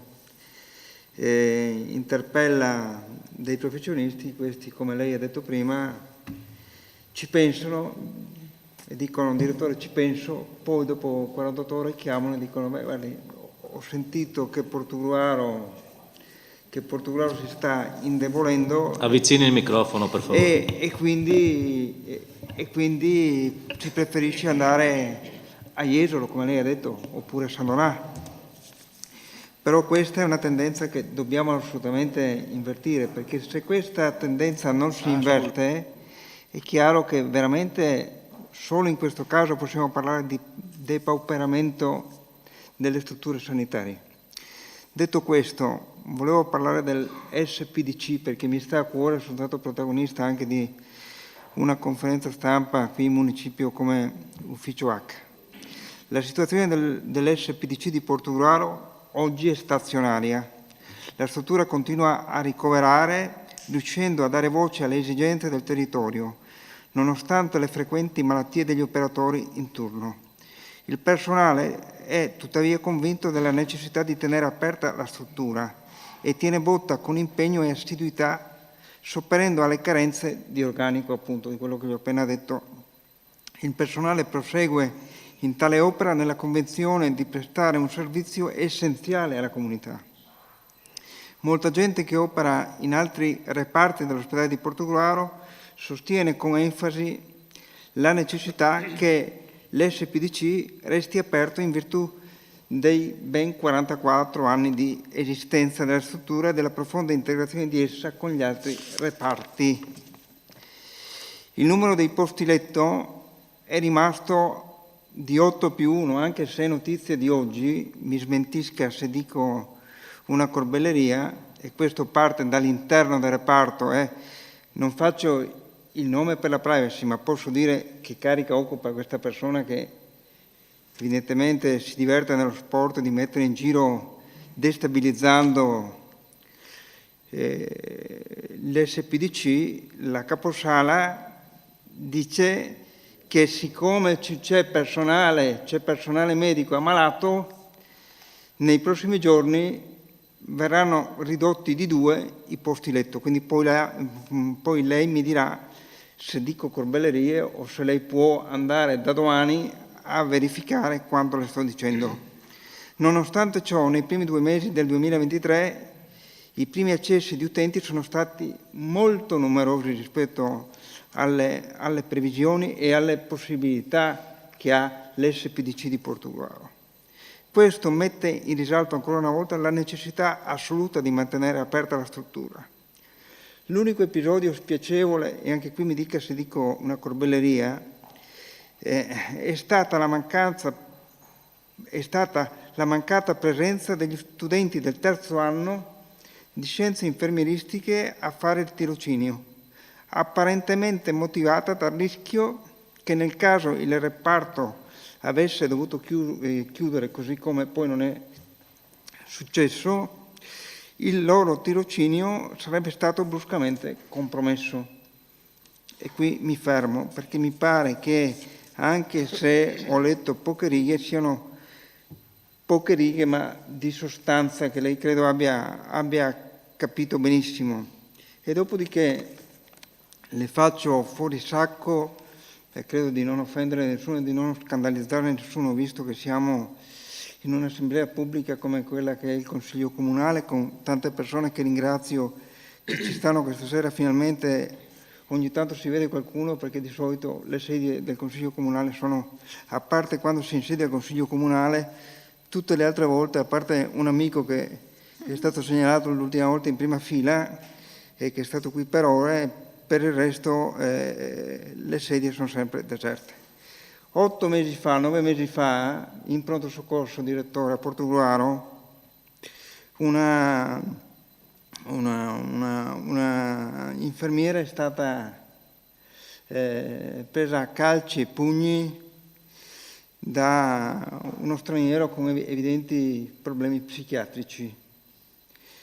Questa persona, che ho sentito più volte, mi ha mi ha detto che nessuno dei vertici dell'azienda, che qui mi dica se sto dicendo corbellerie, l'ha contattata per sapere come stava o meno. Questa persona è rientrata in servizio da pochi giorni, poi eventualmente in separata sede le do il nome e cognome, eventualmente questa persona vorrebbe addirittura parlare con lei. E quindi secondo me va riaperto nell'azienda anche e va ritrovato all'interno dell'azienda quel rapporto umano che deve esserci, perché tra malato e professionista deve esserci non soltanto in pronto soccorso, ma in tutti i reparti della sanità, che di fatto la sanità dopo la pandemia Covid è diventato il fulcro della nuova nostra esistenza. Oggi la gente gli interessa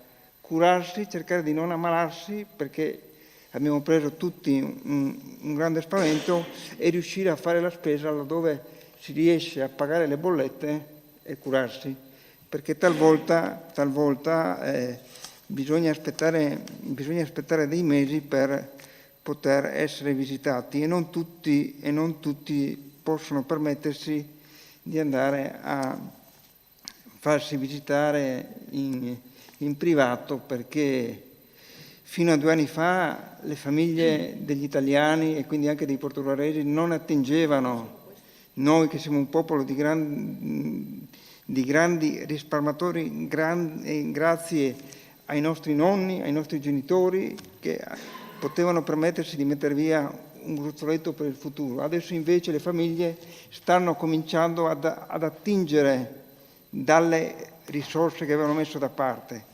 Quindi attenzione a non americanizzare il sistema sanitario, perché se così fosse non potremmo più parlare in maniera aperta e democratica e convinta di un sistema che funziona. Io non sono contrario alla sanità privata, però dico, se la sanità privata, se io vado dal signor Rossi, che è in ospedale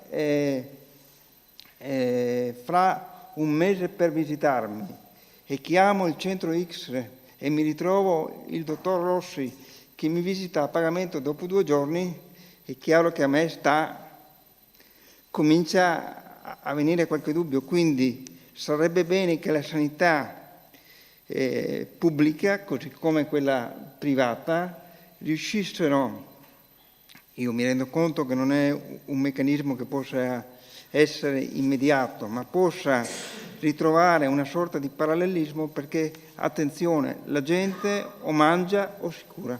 Grazie, poi mi riservo di intervenire nell'intervento finale in qualità di capogruppo. No, guardate che non ci sono interventi, quindi ancora 2 o 3 minuti se vuole, faccia pure. Grazie consigliere Rodriguez. Il dottor Filippi vuole chiudere alcuni cerchi? Prego. Parlo ancora della psichiatria, ma sarà l'ultima volta che parlo della psichiatria, perché sennò ci ridiciamo le stesse cose. Allora, il reparto di psichiatria, il reparto di Portogruaro non è in discussione. Abbiamo parlato del progetto, ci siamo impegnati in conferenza dei sindaci, ci siamo trovati in maniera abbastanza frequente sulle possibili soluzioni, sulle possibili alternative, e abbiamo convenuto con gli operatori, perché sono gli operatori che garantiscono il servizio, di gestire l'attività in modo tale da evitare qualsiasi chiusura. Quindi l'impegno è quello di non chiuderlo. Parliamo del reparto.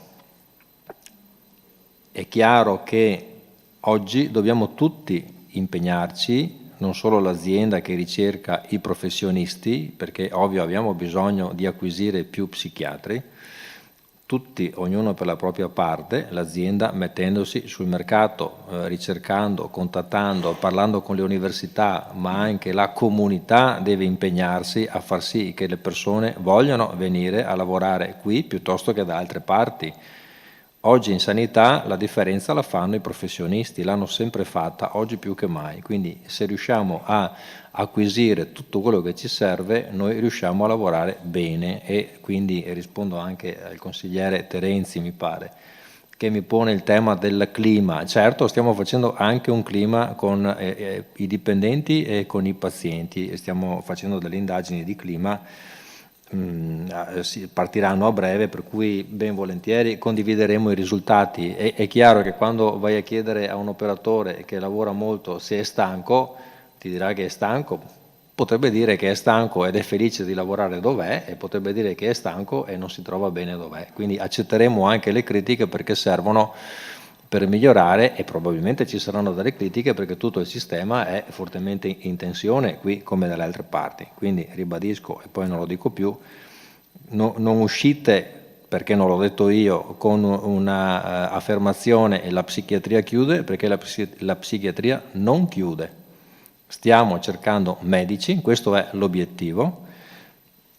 Assieme possiamo fare lavoro di squadra, perché noi operativamente siamo le persone che poi cercano i medici, ma magari conoscete un ragazzo che ha la specialità in psichiatria, un collega medico che lavora in ambulatorio privato, ecco. Anche la comunicazione e le cose che si svolgono al di fuori dell'azienda aiutano oggi a portare a casa nuovi medici. Ma faccio un esempio molto banale: un conoscente che non ha niente a che fare con la sanità ha contattato 2 medici che lavorano a Dubai, marito e moglie, che lavorano da anni a Dubai, e gli ha detto: vuoi venire a lavorare nel pubblico? Stanno cercando medici. Questi ci hanno contattato, abbiamo avviato un dialogo e probabilmente verranno. Quindi anche chi non ha niente a che fare con la sanità può contribuire in questo momento ad aiutare la sanità, perché laddove riusciamo ad avere i professionisti facciamo la differenza, e chiaramente se poi ci sono i numeri si lavora meglio e si lavora bene. La situazione dei medici di medicina generale nelle RSA un po' segue la criticità del territorio. Ci sono sicuramente alcune strutture in difficoltà che stiamo affiancando in questa fase, e chiaramente le affianchiamo più che altro nella ricerca di altre professionalità, magari che potrebbero non essere necessariamente i medici di medicina generale, nel senso che il medico che entra in casa di riposo potrebbe essere anche un libero professionista, non necessariamente un medico di base. La prima scelta è il medico di medicina generale. In alcuni casi vengono contattati i liberi professionisti che chiaramente pongono le loro condizioni, cioè tariffe, quote economiche che sono magari diverse rispetto a quelle convenzionali, però oggi dobbiamo comunque portarli a casa anche se chiedono qualcosa in più. Questa è l'indicazione che noi diamo alle strutture, di fare comunque il possibile e l'impossibile per avere i medici. Sicuramente alcune strutture hanno in questo momento difficoltà, altre reggono e altre hanno difficoltà.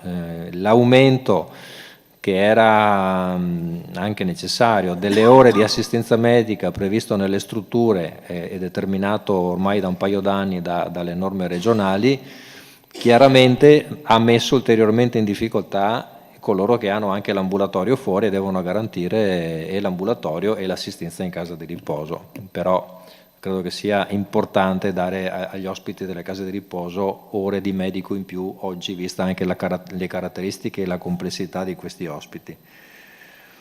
Poi le progettualità, quel progetto che abbiamo del paziente, noi lo chiamiamo paziente fragile, è una progettualità o una sperimentazione che in qualche modo anticipa l'ospedale di comunità, per cui questa ce l'abbiamo e la stiamo anche utilizzando. Abbiamo anche contattato altre strutture chiedendo la disponibilità di aprire al di fuori dell'accreditamento in via diciamo temporanea posti letto. Non abbiamo avuto riscontro positivo, perché questo significa impegnarsi con il personale, ricercare personale. Ecco, non è semplice in questo momento, non è facile neanche per loro, facciamo fatica noi e le strutture private fanno ancora più fatica, devo dire. Però l'abbiamo messo sul banco, sul tavolo, come opportunità di aprire anche solo temporaneamente un po' di posti sul Porto Gruarese, però ad oggi diciamo, l'unico obiettivo certo è quello di lavorare, credo, con la Francescon, di andare rapidi in quella direzione. La struttura c'è e il personale gli daremo una mano per recuperarlo e fare le procedure per recuperarlo. Credo che questo sia l'unica cosa certa sulla quale è opportuno adesso lavorare in maniera molto, molto rapida. Ecco, sulle risorse del PNRR mi sento veramente di tranquillizzarvi, nel senso che Portuaro non è stato trattato, adesso non mi ricordo chi aveva fatto l'osservazione, peggio degli altri o meno degli altri. In questa fattispecie direi che Portuaro ha portato a casa i fondi dell'articolo 20, che sono i fondi legati all'adeguamento antisismico e anti-incendio prima del PNRR. I 2 milioni stanziati sul Silos sono antecedenti al PNRR, quindi non potevamo mettere lo stesso progetto su 2 tavoli perché non si può fare. Abbiamo deciso di tenere quei fondi che erano già assegnati e sicuri e non legati tra l'altro alla tempistica vincolante del PNRR, e quindi è stata così, insomma, la scelta di legare la Casa della Comunità di Portogruaro a quel finanziamento che di fatto c'era già, l'avevamo già acquisito.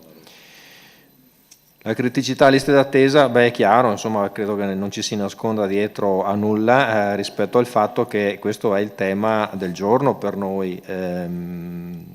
Si è generato sicuramente un delta negativo in questi 2 anni, non è necessariamente aumentata l'attività, diciamo, di prescrizione, non è che abbiamo visto più richieste di esami, sicuramente abbiamo qualche specialista in meno, che questo, diciamo, fa la differenza. Abbiamo circa il 2% di prestazioni in galleggiamento sul totale delle prestazioni dell'azienda, quindi non sono numeri esorbitanti, però insomma sono numeri che danno fastidio e preoccupano, e chiaramente su questi dobbiamo lavorare. Più medici si riesce a recuperare e più rapidamente andiamo ad azzerare la questione delle liste d'attesa.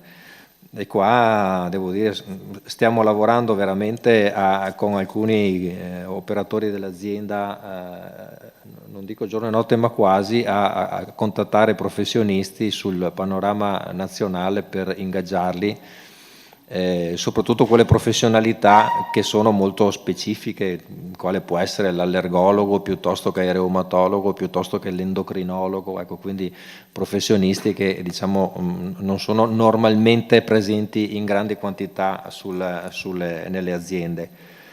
Su altre situazioni stiamo recuperando, la radiologia aveva un ritardo, per dire, abbastanza importante a fine 2021, fine 2021, e sulla radiologia stiamo recuperando bene, che era un'area abbastanza impegnativa. Poi su questo, guardate, il privato c'è il privato puro, e quello c'è, esisterà, esiste sempre nella misura in cui qualcuno vuole rischiare e apre la sua azienda. C'è il privato accreditato, da noi sono essenzialmente 3 le strutture che fanno privato accreditato importanti, e sono la Rizzola, che fa attività di recovery e specialistica, San Biagio, che fa attività di specialistica, poi abbiamo il Caorlese, più piccolino, e un'altra struttura più piccola a Cavallino. Non siamo in competizione affatto, perché garantiscono e hanno garantito un supporto importante all'azienda, e andare lì e andare in azienda è la stessa cosa, cioè si va con impegnativa e si va con i tempi che garantisce il privato accreditato, per cui bene che ci sia. La porzione economica che noi diamo a queste strutture per acquistare prestazioni rispetto a quello che è il budget nostro, oggi abbiamo un bilancio di poco meno di 500 milioni di euro, non supera i 4 milioni di euro, quindi questa è la dimensione economica del privato accreditato da noi, in Veneto orientale, in Veneto in generale, da qualche altra area un po' più impegnativo, quindi non è una dimensione che va in competizione con il pubblico affatto. Chiaro è che anche su questo e anche su Portogruaro il progetto, ne abbiamo parlato con il sindaco ancora appena è iniziato il mio mandato, il progetto è quello di recuperare anche su quel fronte tecnologie e macchine nell'ospedale per poter dare più risposta pubblica pura, senza dover ricorrere al privato accreditato. Avremo tra l'altro sempre col PNRR dovrebbe arrivare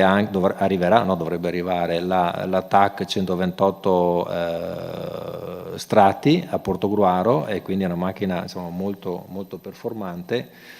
Il progetto di realizzazione dell'area degenze prevede a piano terra l'area specialistica poliambulatoriale integrato ospedale territorio, e avrà poi tutti i servizi di riferimento, la radiologia e tutti i servizi di diagnosi e cura, quindi la progettualità su Portogruaro, come già abbiamo fatto su altri interventi, in particolar modo a Jesolo prima della pandemia, è quella di concentrare lì tutta l'attività specialistica del territorio, recuperandola in parte anche dal privato accreditato. Questo è, diciamo, l'obiettivo che ci siamo dati, però bisogna avere struttura, macchine e anche uomini.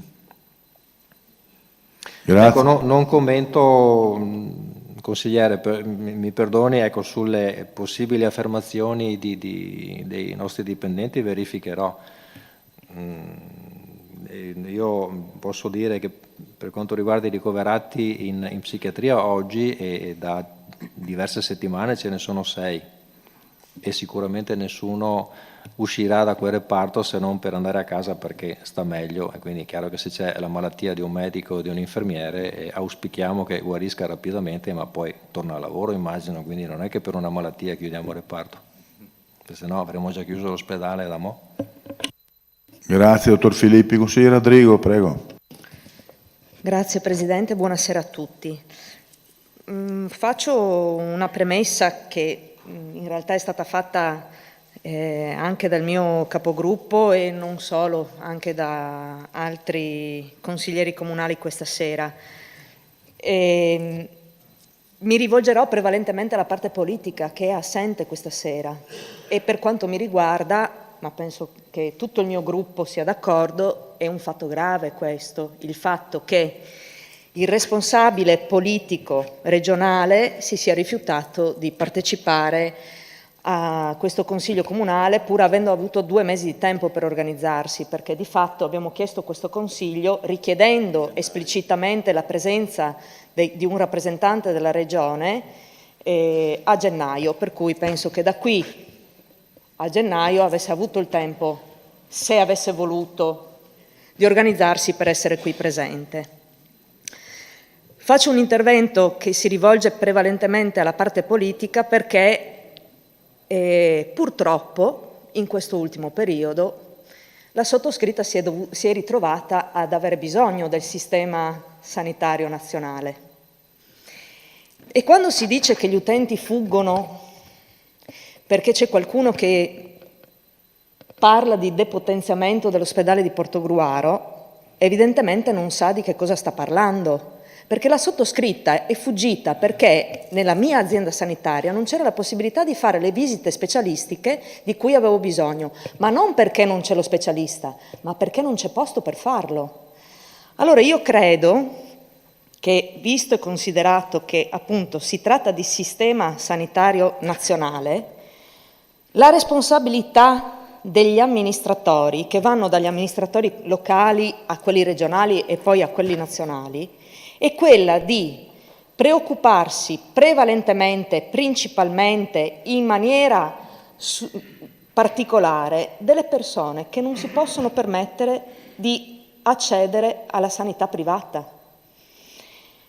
Perché di fatto il nostro sistema sanitario nazionale parla di universalità, di gratuità, di equità, ma se io chiedo che mi venga fatta una visita specialistica o un piccolo intervento o qualcosa del genere attraverso il sistema sanitario nazionale, mi viene detto prevalentemente che devo aspettare 3, 4, 5, 6 mesi, quello che è. Se però chiedo di fare attraverso l'intramenia la stessa identica cosa, anche domani c'è posto.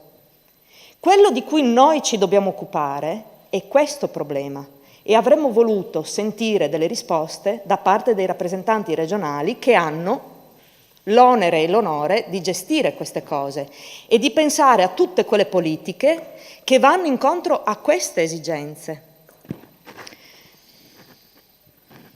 Altra cosa di cui avrei avuto piacere di parlare con i rappresentanti politici è il poter sfruttare al meglio tutte le risorse che stanno arrivando dal PNRR e da tanti altri finanziamenti, perché di fatto sì, ci saranno grossi investimenti anche sul nostro territorio, però sappiamo bene che molto spesso il privato, avendo meno vincoli, avendo meno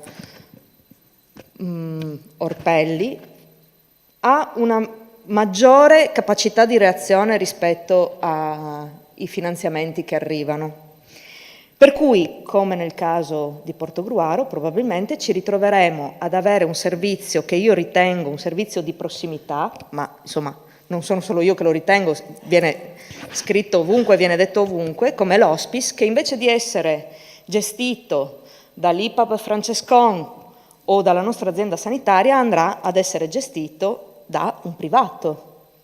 E questo è il sistema che secondo noi non sta funzionando, perché purtroppo sempre più spesso, non solo in Veneto, ma in particolare in Veneto, la sanità viene gestita solo ed esclusivamente come un'azienda e non come un servizio ai cittadini. Quindi si bada alle spese e ai costi e non si bada al benessere dei cittadini. Ora, io sono tra quelli che sono assolutamente convinta che investire su questo settore vuol dire investire sul benessere dei propri cittadini, e questa è la nostra prima responsabilità, e questo tipo di investimento può avere solo ricadute positive sul nostro territorio e non solo, ovviamente. Non solo in termini di benessere del cittadino, ma anche in termini di benessere economico, perché chiaramente se esiste un sistema, un'azienda sanitaria che funziona in maniera ottimale e che si preoccupa della prevenzione, che si preoccupa degli aspetti che non riguardano solo l'acuzie o il problema che sorge ad un certo punto nella vita delle persone, perché inevitabilmente ormai è così, difficilmente uno passa tutta la sua vita sano e non ha mai bisogno del sistema sanitario nazionale. Ecco, allora forse si innescherebbe un processo virtuoso tale per cui anche i professionisti che lavorano nell'ambiente della sanità riescono a lavorare meglio.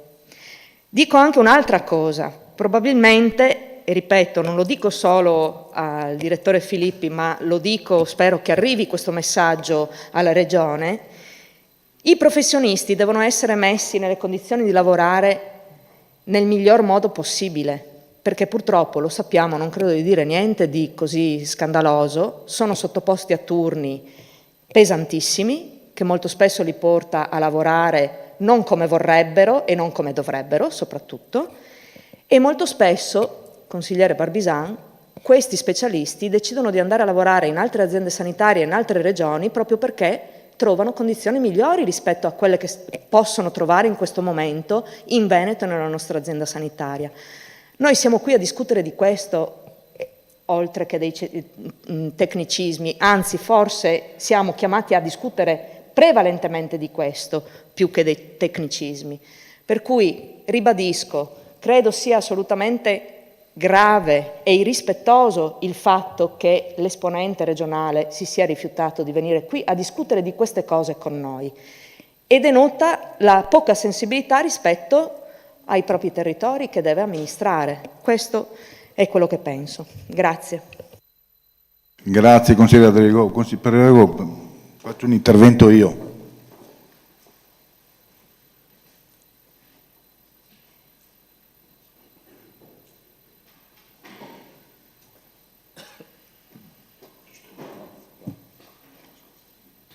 Sì, non so se vogliamo attendere un attimo il direttore generale.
Grazie Presidente Barbisa.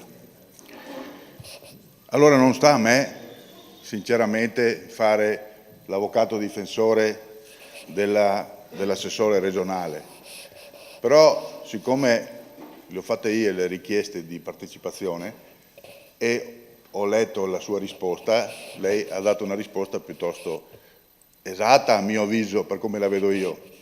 Lei a noi ha detto non è che vi manco di rispetto a Portogruaro, io mi relaziono perché ci sono gli enti sovracomunali con la conferenza della sanità, con la conferenza dei sindaci.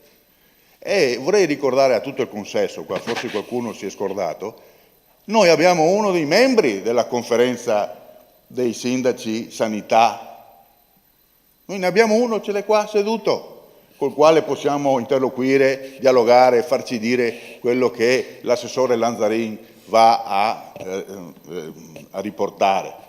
E infatti è quello che avviene spesso.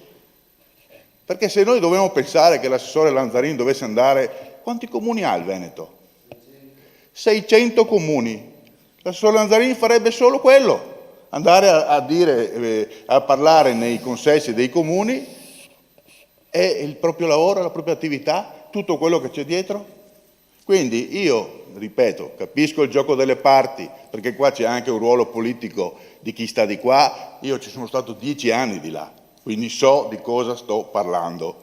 Ci sono ruoli e ruoli. Chiaro che in questo caso ci sono stati alcuni interventi prettamente politici che hanno tentato di mettere in difficoltà la Regione Veneto, che ha sicuramente dei difetti, come tutta l'umanità. Ci sono molte cose da migliorare, da sistemare, ma signori, ricordiamoci che la sanità del Veneto è una delle migliori sanità del mondo. Non dell'Italia, del mondo, e questo lo dicono i testi, ce li ho se volete, ve li mando a tutti i cittadini che mi chiedono se vogliono come Presidente del Consiglio i dati, gli articoli di stampa, di giornali qualificati. La sanità del Veneto deve migliorare, come tutte le sanità del mondo, ma è una delle migliori del mondo. Quindi, veniamo a Portogruaro, questo l'ho voluto dire dopo l'intervento della consigliera Drigo e di qualcun altro. Quindi capiamo le criticità, ma signori, calma, attenzione, calma, e dire che c'è mancanza di rispetto da parte di un assessore regionale, secondo me non è corretto perché non ha mancato di rispetto. Mi ha scritto, io mi relaziono con la conferenza dei sindaci, mentre il dottor Filippi, da bravo direttore generale, ha trovato il modo, ci aveva già dato una data, l'abbiamo spostata assieme ed è venuto qui oggi pomeriggio a parlarci di sanità di Portogruaro. Quindi questo per dire cosa? Per tornare alla positività di cui parlavamo prima. C'è modo e modo di dirle le cose, di esporle, di portare anche le problematiche all'interno della società. E sta a noi che abbiamo un ruolo istituzionale. Sta a noi trovare la forma e il modo per non incancrenire le cose, per non incattivirle, per far sì che la cittadinanza ci lega tra le righe una positività. Perché l'umanità ha bisogno di positività. Non possiamo sempre piangerci addosso e buttarci fango sulle operatività, perché poi abbiamo tutti dei parenti che sono infermieri, sono degli amici, delle conoscenti, dei medici, tutti li abbiamo e li dobbiamo rispettare, perché vuol dire gettare fango anche su di loro, sulle loro professionalità. Quindi, ripeto, dopo mi chiudo. Grazie dottor Filippi perché è venuto a farci una disamina e non è un film ripetuto, perché 2 anni fa lei alcune date, alcune tempistiche non ce le aveva potute dare, ce le ha date stasera. Io la ringrazio e speriamo che sia il più presto possibile, però signori, a Portogruaro non è che crolla il mondo, non sta crollando il mondo sulla sanità. Chiaro? Grazie.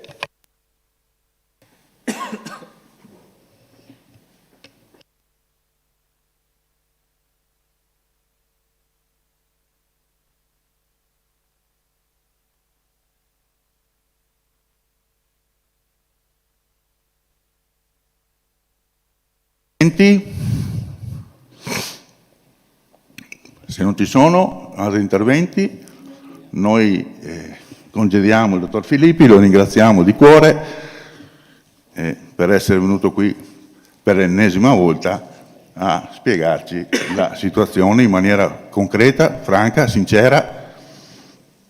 Grazie dottore. Beh, grazie a voi della disponibilità e del tempo, è sempre comunque utile per me, penso anche per voi, un confronto di questo tipo. L'azienda è sempre disponibile, concordando magari per tempo, tempistica e argomenti, per darmi anche la possibilità di portarvi informazioni, ecco, di non navigare a vista, perché non è mai piacevole sentire qualcuno che improvvisa. A me assolutamente non piace improvvisare. Quindi grazie Sindaco, Presidente, grazie a voi consiglieri e anche ovviamente a tutte le persone che hanno avuto la pazienza di seguire. Grazie. Bene.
Allora, ridiamo inizio alla seduta consigliare. Ovviamente si è chiusa la parte del Consiglio aperto e quindi la segretaria fa l'appello per la ripartenza. Grazie. Florio Favero. Presente. Arreghini Silvia. Artino Inaria Vincenzo. Barbisan Leonardo. Bertoncello Antonio. Dalla Bona Paolo. Drigo Irina. È in bagno. Mascarin Gastone. Morsanuto Angelo. Pizzolitto Mario. Rodriguez Riccardo. Red Maria Teresa è sempre assente, no? Rodriguez Riccardo. C'è, arriva. Eccola Irina. Senatore Maria Teresa c'è. Stivalle Renato. Terenzi Marco. Vindigni Andrea e Zanuto Alessandra. Riccardo lo metto aspetto. A questo punto nomino anche i 3 scrutatori che sono Inaria Vincenzo Artino, Dalla Bona Paolo e senatore Maria Teresa.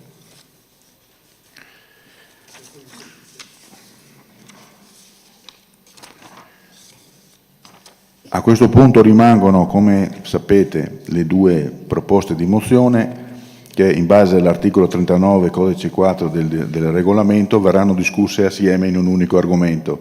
Adesso verranno date lettura della prima, che è del gruppo misto, poi verrà data lettura della seconda del gruppo Civici e Democratici, il dibattito va assieme e poi verrà votata una per una. Prego. Mi pare che, per come è stato organizzato l'ordine del giorno del Consiglio, bisognerebbe chiedere anche se ci sono delle comunicazioni, perché riprende il Consiglio con la possibilità... Non ci sono comunicazioni nell'ordine del giorno, non sono riportate. Bene, allora, io in base all'articolo 38... Sì, e dopo un'altra cosa, consigliere, se vuole riprendere il discorso di prima, le dico, non è una comunicazione, quindi lei produca un documento col suo gruppo, quel documento, che sia un ordine del giorno, che sia una mozione, che sia un'interrogazione, che sia un'interpellanza, faccia quello, perché il regolamento questo prevede, perché non dà neanche spazio alla mia risposta, perché nelle comunicazioni non ci può anche neanche essere risposta, quindi io non le posso concedere di fare quel suo intervento, perché non ho la facoltà di risponderle, quindi producete, come vi ho sempre detto, un documento diverso che vada discusso in Consiglio, perché il regolamento è importante. Certo. E lo dico anche alla consigliera senatore che prima ha fatto un accenno, non è che uno ha la prerogativa di parlare sempre, c'è un regolamento che prevede quando e come intervenire e come parlare. Questo è quello che io ho raccolto in tutti gli anni che sono stato seduto lì, il regolamento parla chiaro. Quindi adesso noi ripartiamo. Per fatto personale, può intervenire. No, ma non c'è fatto personale. Non esiste fatto personale, consigliere Bertoncello. Allora... No, inutile che continui, non esiste, non sospendo la seduta, guardi. Non c'è fatto personale. Allora, posso... No, non può, non può. Scusi un attimo, ho un regolamento in mano. Posso... Sì, no, non può. Il suo non è una comunicazione, le ripeto. No, sto parlando di un'altra cosa. E allora dell'altra cosa, è una comunicazione? No, è un... Allora, le leggo l'articolo 38, se mi consente. No, Ma no. come no? C'è scritto qua. Ogni consigliere può presentare in qualsiasi momento una mozione d'ordine volta a richiamare l'osservanza della legge e dello statuto del Presidente del Regolamento. Il Presidente concede... Deve presentare una mozione d'ordine, non parlarne. Se vuole la scrive e presenta una mozione d'ordine. Chiaro? Come le devo dire? Non è una comunicazione, avete tutti gli strumenti se volete per affrontare quel tema lì, ce lo avete. E fatelo con un documento, così in questa seduta non verrà affrontato, altrimenti io chiudo la seduta, vi avverto. Ecco. Quindi riprenda atto per cortesia e non insista. Ci sono le 2 mozioni sul ring adesso da affrontare, quindi chiedo al consigliere Pizzolitto del gruppo misto di dare lettura della prima mozione. Grazie.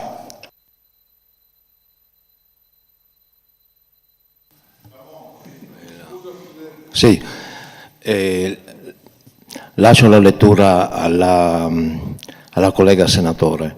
Volevo solo fare una piccola premessa che per quanto se si andrà a discutere, eccetera,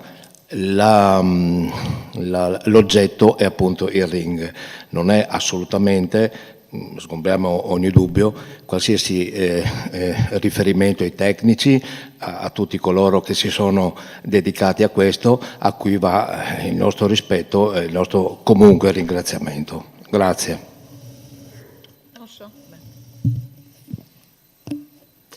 Sì, dal gruppo misto consigliare per Portogruaro, presentata in data 10 gennaio 2023, avente come oggetto il ring, quando l'antiquariato diventa opera pubblica di attualità, ovvero come ripescare un progetto superato dai fatti e dai tempi.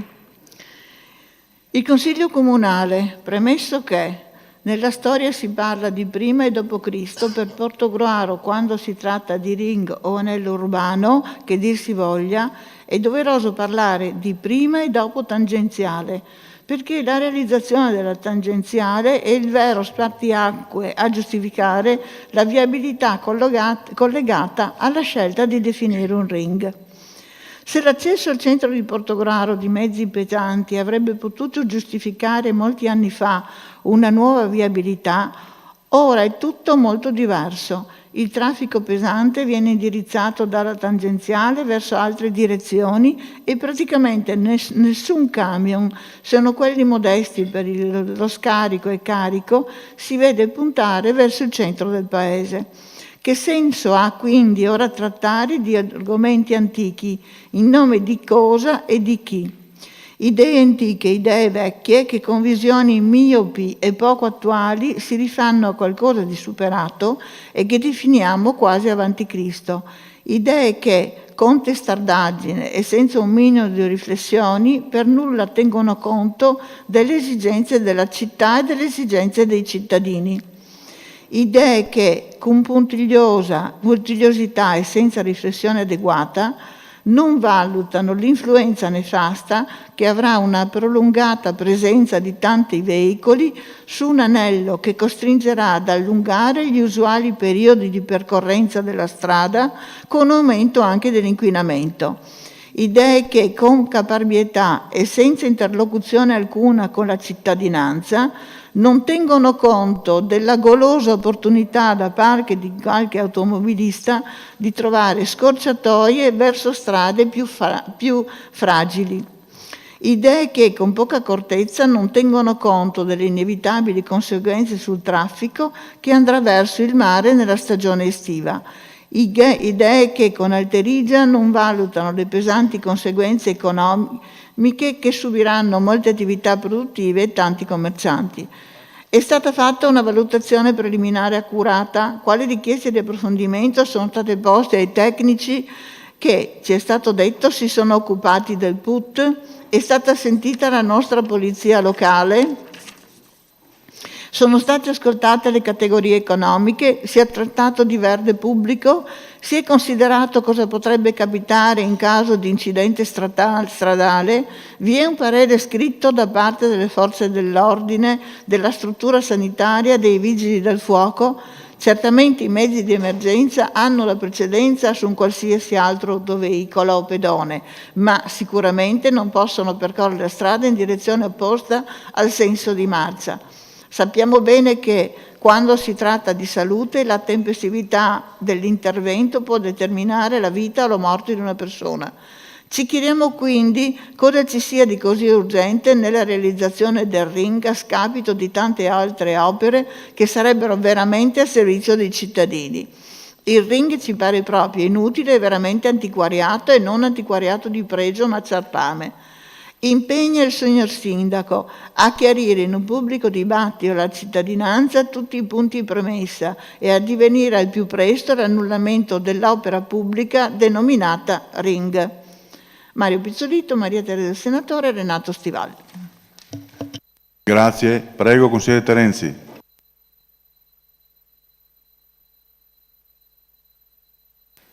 Grazie Presidente. L'oggetto della nostra mozione è il seguente: modello di mobilità di senso unico antiorario sull'intero anello interno, denominato comunemente Ring. Premesso che l'amministrazione di Portogruaro, nonostante l'evoluzione della rete viaria, abbia visto la realizzazione della tangenziale, liberando l'area centrale dal traffico pesante, ha posto da subito una priorità nell'adozione di un modello di mobilità di senso unico antiorario sull'intero anello interno, denominato comunemente Ring.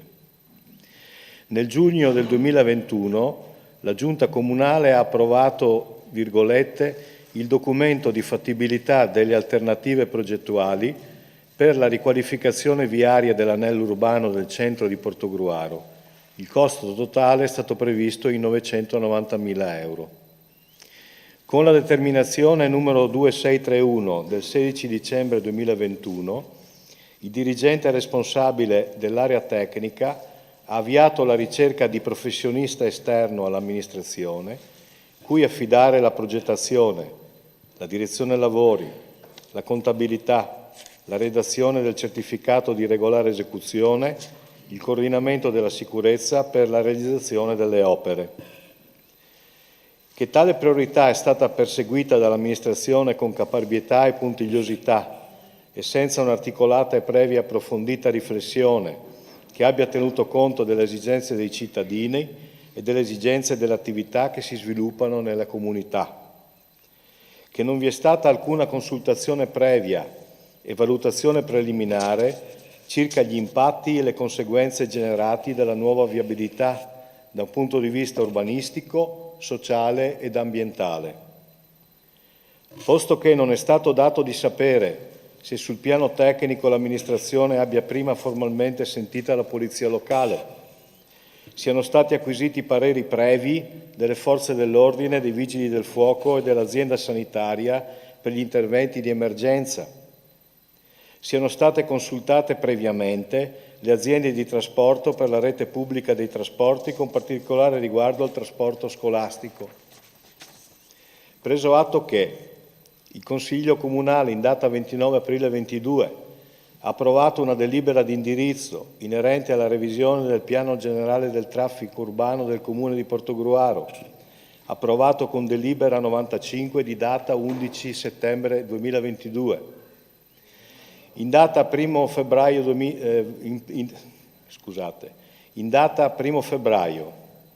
20 febbraio e 22 febbraio 2023, nella commissione consiliare competente sono stati presentati nel dettaglio dai progettisti rispettivamente la documentazione inerente all'aggiornamento del piano urbano del traffico, che prevede, fra l'altro, l'ipotesi di riorganizzazione della viabilità delle vie centrali con un senso unico antiorario sull'intero anello interno, denominato comunemente Ring.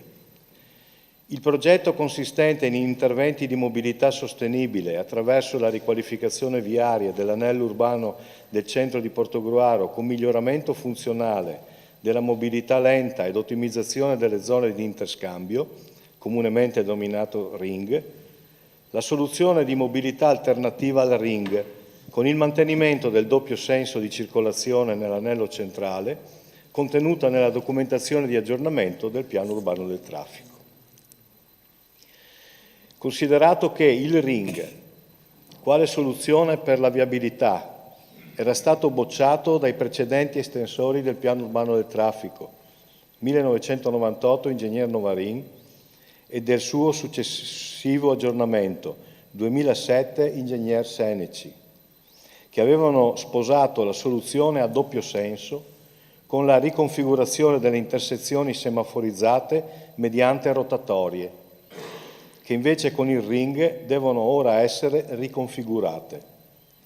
Il sistema della mobilità urbana avrebbe richiesto un ragionamento complessivo e più ampio che comprendesse anche una presa di posizione su quelle che un tempo erano state individuate come possibili importanti aree di sosta, su possibili alternative viarie, via Volpare, collegamento rotatorio autostrada rotatoria degli Alpini, viabilità alternativa alla rotatoria provvisoria di via Antinori, eccetera. Sulla riorganizzazione di alcuni comparti per fosfati, consorzio agrario e loro percorsi interni, sul sistema dei percorsi ciclabili, via Pratiguori, il cui nuovo sottopasso previsto da Autovie non si sa se preveda una corsia destinata ai ciclisti, collegamento ciclopedonale via Lisonzo, via Po per lungo la roggia storica, recupero delle controstrade parallele alla tangenziale per i collegamenti est-ovest, soluzioni per il completamento della pista per Summaga ed infine una scelta precisa in prospettiva futura sul destino del centro storico. L'allungamento dei percorsi generati dal ring significa maggiore permanenza dei veicoli all'interno dell'anello circolatorio centrale, quindi maggiore inquinamento e in generale velocità di percorrenze più elevate.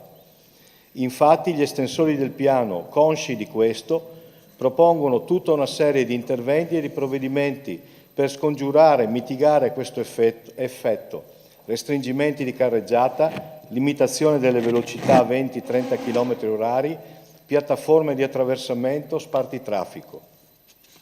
L'obbligo di percorrenza su un unico senso di marcia e l'allungamento dei percorsi indurrà potenzialmente al transito e all'attraversamento del centro storico e all'utilizzo della viabilità interna ai quartieri residenziali, posti intorno all'anello per cercare percorsi più brevi. Anche in questo caso gli estensori del piano propongono tutta una serie di interventi e di provvedimenti per impedirlo. Il ring comporta la riconfigurazione delle rotatorie per adattarle al nuovo sistema viario, delle altre intersezioni viarie, gli interventi e provvedimenti sulla viabilità nei quartieri che si affacciano sul ring stesso, la realizzazione delle ciclabili che si dice di voler ricavare lungo l'anello ad integrazione di quelle esistenti. Per la verità, l'anello circolatorio, salve brevi tratti, ne è già dotato, e il ricavo dei parcheggi negli spazi dell'anello, che si liberano sacrificando una corsia di marcia.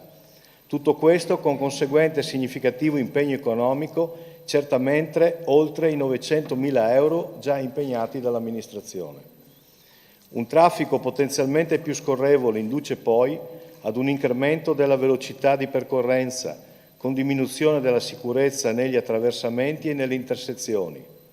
Gli estensori infatti propongono significative riduzioni della velocità, 20-30 km/h, che però sappiamo non essere facile far rispettare. Il ring non comporta una maggiore facilità nel raggiungere i servizi essenziali, ospedale, stazione, autostrade, scuole, almeno da alcune aree e quartieri. Tutto ciò premesso, il Consiglio Comunale impegna il Sindaco ad abbandonare l'ipotesi di riorganizzazione della viabilità delle vie centrali con un senso unico antiorario sull'intero anello interno denominato comunemente ring e di valutare altre soluzioni nell'ambito dell'aggiornamento del piano urbano del traffico in corso. I consiglieri comunali Terenzi, Arreghini, Bertoncello, Drigo, Rette, Vindini. Grazie consigliere Terenzi. Io. Adesso sì, apriamo il dibattito e do la parola al sindaco. Prego, signor sindaco. Sì, partiamo da lontano. Tanti hanno pensato all'anello a senso unico nel passato, amministratori di destra e di sinistra, perché davanti a un problema non contingente ma strutturale come quello della mobilità, tutti hanno cercato di risolverlo positivamente senza mai arrivare all'obiettivo di risolverlo del tutto. Ricordiamo tutti la grande difficoltà di attraversare il centro storico per raggiungere San Donà di Piave o semplicemente Caorle o Pordenone, arrivando dalle rispettive parti opposte. Ricordiamo tutti le code infinite per percorrere poche centinaia di metri, lunghissime attese, smog e rumore. Buona parte è stato risolto, è vero, con la realizzazione della tangenziale e con la creazione delle rotatorie, ma non basta ancora. Il centro del capoluogo è ancora un'area di passaggio, automobilisti che la attraversano perché pensano che sia il percorso più breve e più veloce. o forse semplicemente per consuetudine che porta a raggiungere la destinazione non percorrendo la tangenziale, che sicuramente sarebbe più vantaggiosa. Risultato: per attraversare il capoluogo nei 3 momenti più carichi della giornata, 15-20 minuti di code e smog. Davanti a tale realtà e vedendo la viabilità del nostro centro quasi completamente satura in questi momenti, soprattutto negli archi sud e sud-ovest, via Matteotti, via Manin, abbiamo pensato quale fosse il modo più corretto per far fluidificare la circolazione stradale. Nel nostro programma, a pagina 16, abbiamo descritto così il nostro progetto. Nostra intenzione è quella di approfondire seriamente la possibilità di creare il ring in senso antiorario di via Lisonzo, via Stadio, via Matteotti e via Bon. Questo permetterebbe, scrivevamo 2-3 anni fa, di creare parcheggi lungo l'anello e di creare il centro del sole verde. Il rumore e lo smog diminuirebbero in maniera esponenziale per la mancanza di fermate da parte delle auto e migliorerebbe la fruibilità del centro storico da parte di tutti. Il giro completo sarebbe possibile effettuarlo in non più di 5 minuti. Questo lo scrivevamo 3 anni fa, non ieri. Questa soluzione permetterebbe, con aumento di parcheggi, con una pianificazione a medio termine, di far entrare in centro solo le auto con trazione esclusivamente elettrica. Il sole verde è un'idea di pianificazione strategica convincente delle piste ciclabili. Un sole con un cerchio corrispondente al ring viario, da dove partono come raggi di sole verde direttrici principali costituite da piste esclusivamente ciclabili.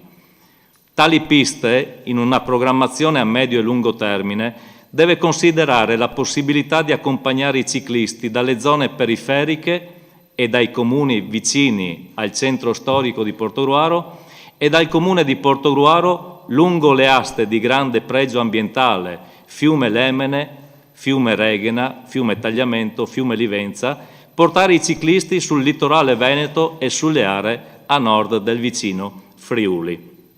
E nello stesso tempo dare possibilità ai residenti di muoversi in completa sicurezza per raggiungere le scuole, le attività commerciali, le attività di servizio e le strutture sanitarie.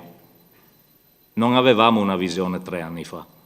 Un progetto non prioritario, ma un'opportunità colta con la disponibilità data dal PNRR, riqualificazione urbana. Democrazia significa attuare il programma. C'era scritto nel programma, l'avevamo sottolineata come soluzione possibile, l'abbiamo cercata di attuarla perché c'è un fondo PNR statale che è arrivato, 1.990.000 euro. Questo è il programma che aveva la Lega, il gruppo elettorale che ha vinto le elezioni. Il gruppo che si è apparentato ha fatto proprio questo programma, non ponendo condizioni o richieste di modifica alcuna. Conseguentemente e coerentemente, in data 1 febbraio 22, quindi un anno fa, è stato approvato da tutta la maggioranza il DUP, escluso il consigliere Pizzolitto, che si è astenuto, ma non certamente per l'inserimento del ring, con inserito per la prima volta l'anello a senso unico. Quindi l'anello a senso unico nel DUP è stato inserito il 1 febbraio 2022 con la votazione di tutta la maggioranza, escluso Pizzolitto, che però si è astenuto e quindi è stato concorde con la maggioranza. Successivamente, nell'anno 2022, il DUP è stato approvato più volte, anche da parte di tutti e 10 i consiglieri di maggioranza. In uno addirittura il consigliere senatore ha enfatizzato che il voto del suo gruppo era favorevole al DUP nella sua completezza. Avevamo avuto il contributo PNRR, era partita la progettazione di fattibilità. Poi abbiamo accolto all'unanimità la richiesta di redigere l'aggiornamento del piano urbano del traffico, un aggiornamento che il gruppo dei civici e democratici ha sempre ritenuto obbligatorio, ma non per loro, visto che dal 2007, nonostante l'obbligatorietà di aggiornamento biennale, questo obbligo non lo abbiano mai soddisfatto. Dal 2007 a oggi il piano generale del traffico non è mai stato aggiornato, pur essendo obbligatorio per legge. Perché far redigere allora un piano con una spesa importante, perché il piano è costato molto, se non per aggiornare il piano e supportare nella sostanza il ring a senso unico? Un po' di mistero c'è. Il piano è stato poi approvato in giunta in data 27/12/2022 e in parallelo, per non perdere il contributo PNRR, è stato approvato il progetto di fattibilità del ring in data 23 gennaio 2023, quindi quest'anno, un mese fa. Si è poi proceduto alla fase partecipativa, coinvolgendo enti, ULS 4, forze dell'ordine, cittadini, associazioni portatrici di interessi diffusi, che hanno fornito in merito proposte e forniranno future osservazioni. Ritorneremo a coinvolgerli, perché siamo consapevoli che solo la conoscenza del piano e del progetto dell'anello possa portare a un positivo consenso. I due professionisti hanno dato dimostrazione che il programma e gli obiettivi dell'amministrazione, pur con accorgimenti da attuare nella progettazione definitiva, possono dare un miglioramento, e lo daranno, in termini di riduzione della problematica dell'incidentalità del traffico, fluidificazione della circolazione stradale, riduzione della velocità di punta e dei tempi di percorrenza, perché è vero che 50 all'ora è difficile farlo se si vuole far viaggiare tutti a 30 all'ora, ma noi corriamo adesso a 22 all'ora e quindi con un po' di buona volontà, con certi accorgimenti, da 22 si passerebbe a 30 facilmente.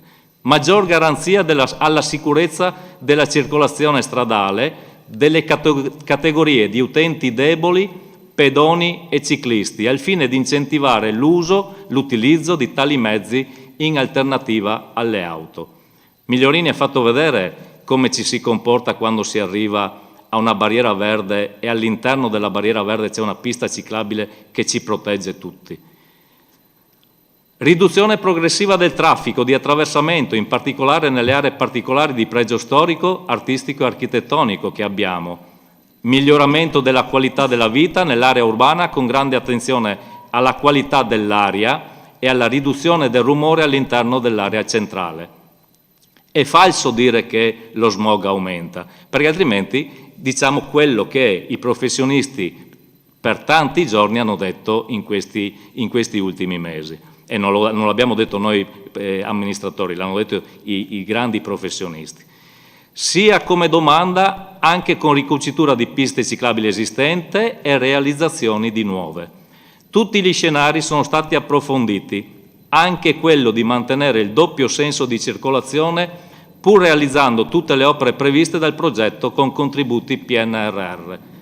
Può essere anche la soluzione di mantenere la doppia circolazione o di mantenere una circolazione solo, ma una cosa è sicura: del PNR non si perderà un euro e quindi tutte le opere e le sezioni stradali che sono previste devono essere attuate, perché altrimenti faremo un male alla città e allo Stato, alla nostra nazione. Continueremo a confrontarci con le categorie, con i cittadini, con gli enti, con l'ASL e non ultimo con i consiglieri comunali per migliorare un PUT e un progetto dell'anello urbano che non può che apportare dei miglioramenti alla qualità della vita cittadina. Disposti al confronto e alle modifiche anche sostanziali, se supportati da ragionamenti razionali. Per la storia di questo progetto, per la procedura adottata per la riqualificazione urbana del capoluogo, la maggioranza consigliare si asterrà dal voto perché ritiene superata la doppia mozione che non tiene conto né dei risultati dei due bravissimi professionisti che hanno dato prova dell'alta specifica professionalità né del percorso partecipativo che abbiamo attivato con risposte positive da parte di tutti. Grazie. Non è neanche completato. Ok, grazie signor Sindaco. Apriamo agli interventi. Chi interviene? vi avverto già che la gran parte della maggioranza non interverrà. Quindi il sindaco ha fatto una dichiarazione di voto, quindi non fate melina perché siete voi 9 che dovete. No, ditemi se no io vado al voto. Vado al voto io, Ah, ok, buono, grazie. Allora, se non ci sono interventi, poniamo in votazione la prima, quindi quella del gruppo misto. Chi è favorevole? Per favore la mano. Chi è contrario? Chi si astiene?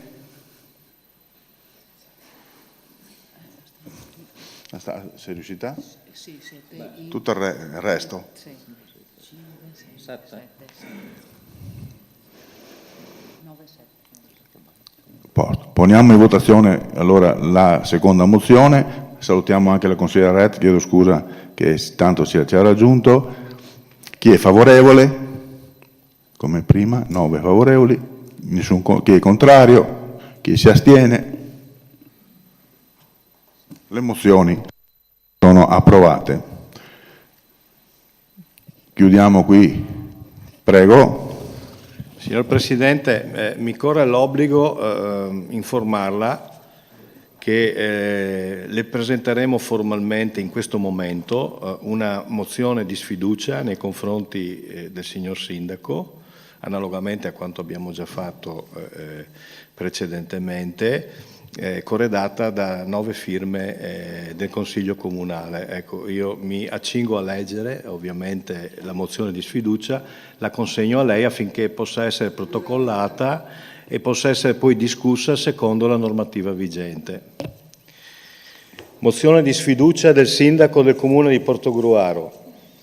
Visto l'articolo 94 del regolamento del Consiglio Comunale di Portogruaro, l'articolo 52 del testo unico delle leggi sull'ordinamento degli enti locali, decreto legislativo 18 agosto 2000, numero 267, considerate l'incapacità del Sindaco di strutturare e mantenere equilibri solidi di maggioranza, la manifesta incapacità del Sindaco di assicurare alla città un governo stabile, la situazione politico-amministrativa del nostro Comune, caratterizzata ormai da mesi da un'evidente instabilità e ingovernabilità, a partire dalle dimissioni poi revocate del Sindaco durante la scorsa estate, constatato che nella seduta del Consiglio Comunale del 15 febbraio ultimo scorso il bilancio di previsione del Comune 23-25 è stato bocciato. Tutto ciò premesso, i sottoscritti consiglieri comunali presentano la presente mozione di sfiducia secondo l'articolo 94 del regolamento del Consiglio Comunale di Portogruaro nei confronti del Sindaco Florio Favero. Chiedono l'immediato inserimento all'ordine del giorno del Consiglio Comunale della presente mozione di sfiducia nei confronti del Sindaco Florio Favero affinché venga discussa e votata nei modi e nei tempi previsti dalle norme vigenti. Firmato Arreghini, Bertoncello, Drigo, Pizzolitto, Ret, Senatore, Stival, Terenzi, Vindigni.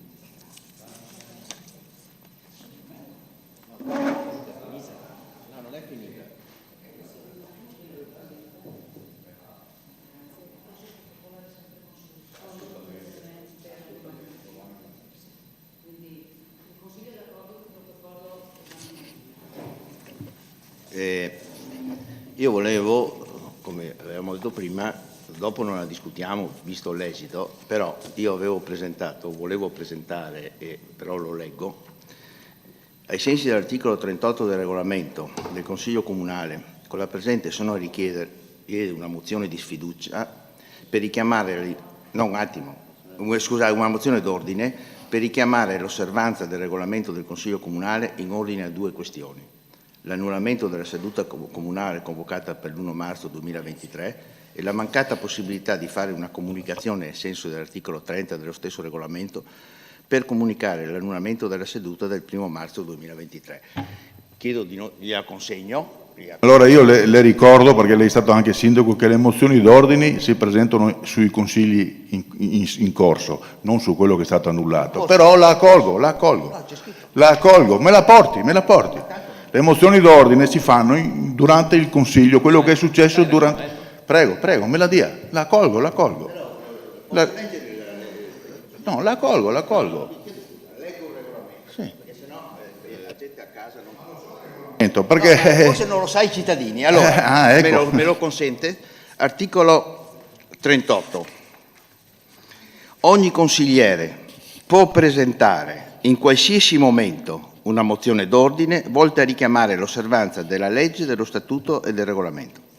Il Presidente concede la parola al richiedente per l'illustrazione e deve essere contenuta nel tempo massimo di 3 minuti e, sentito il Segretario Generale, si esprime sull'ammissibilità del richiamo.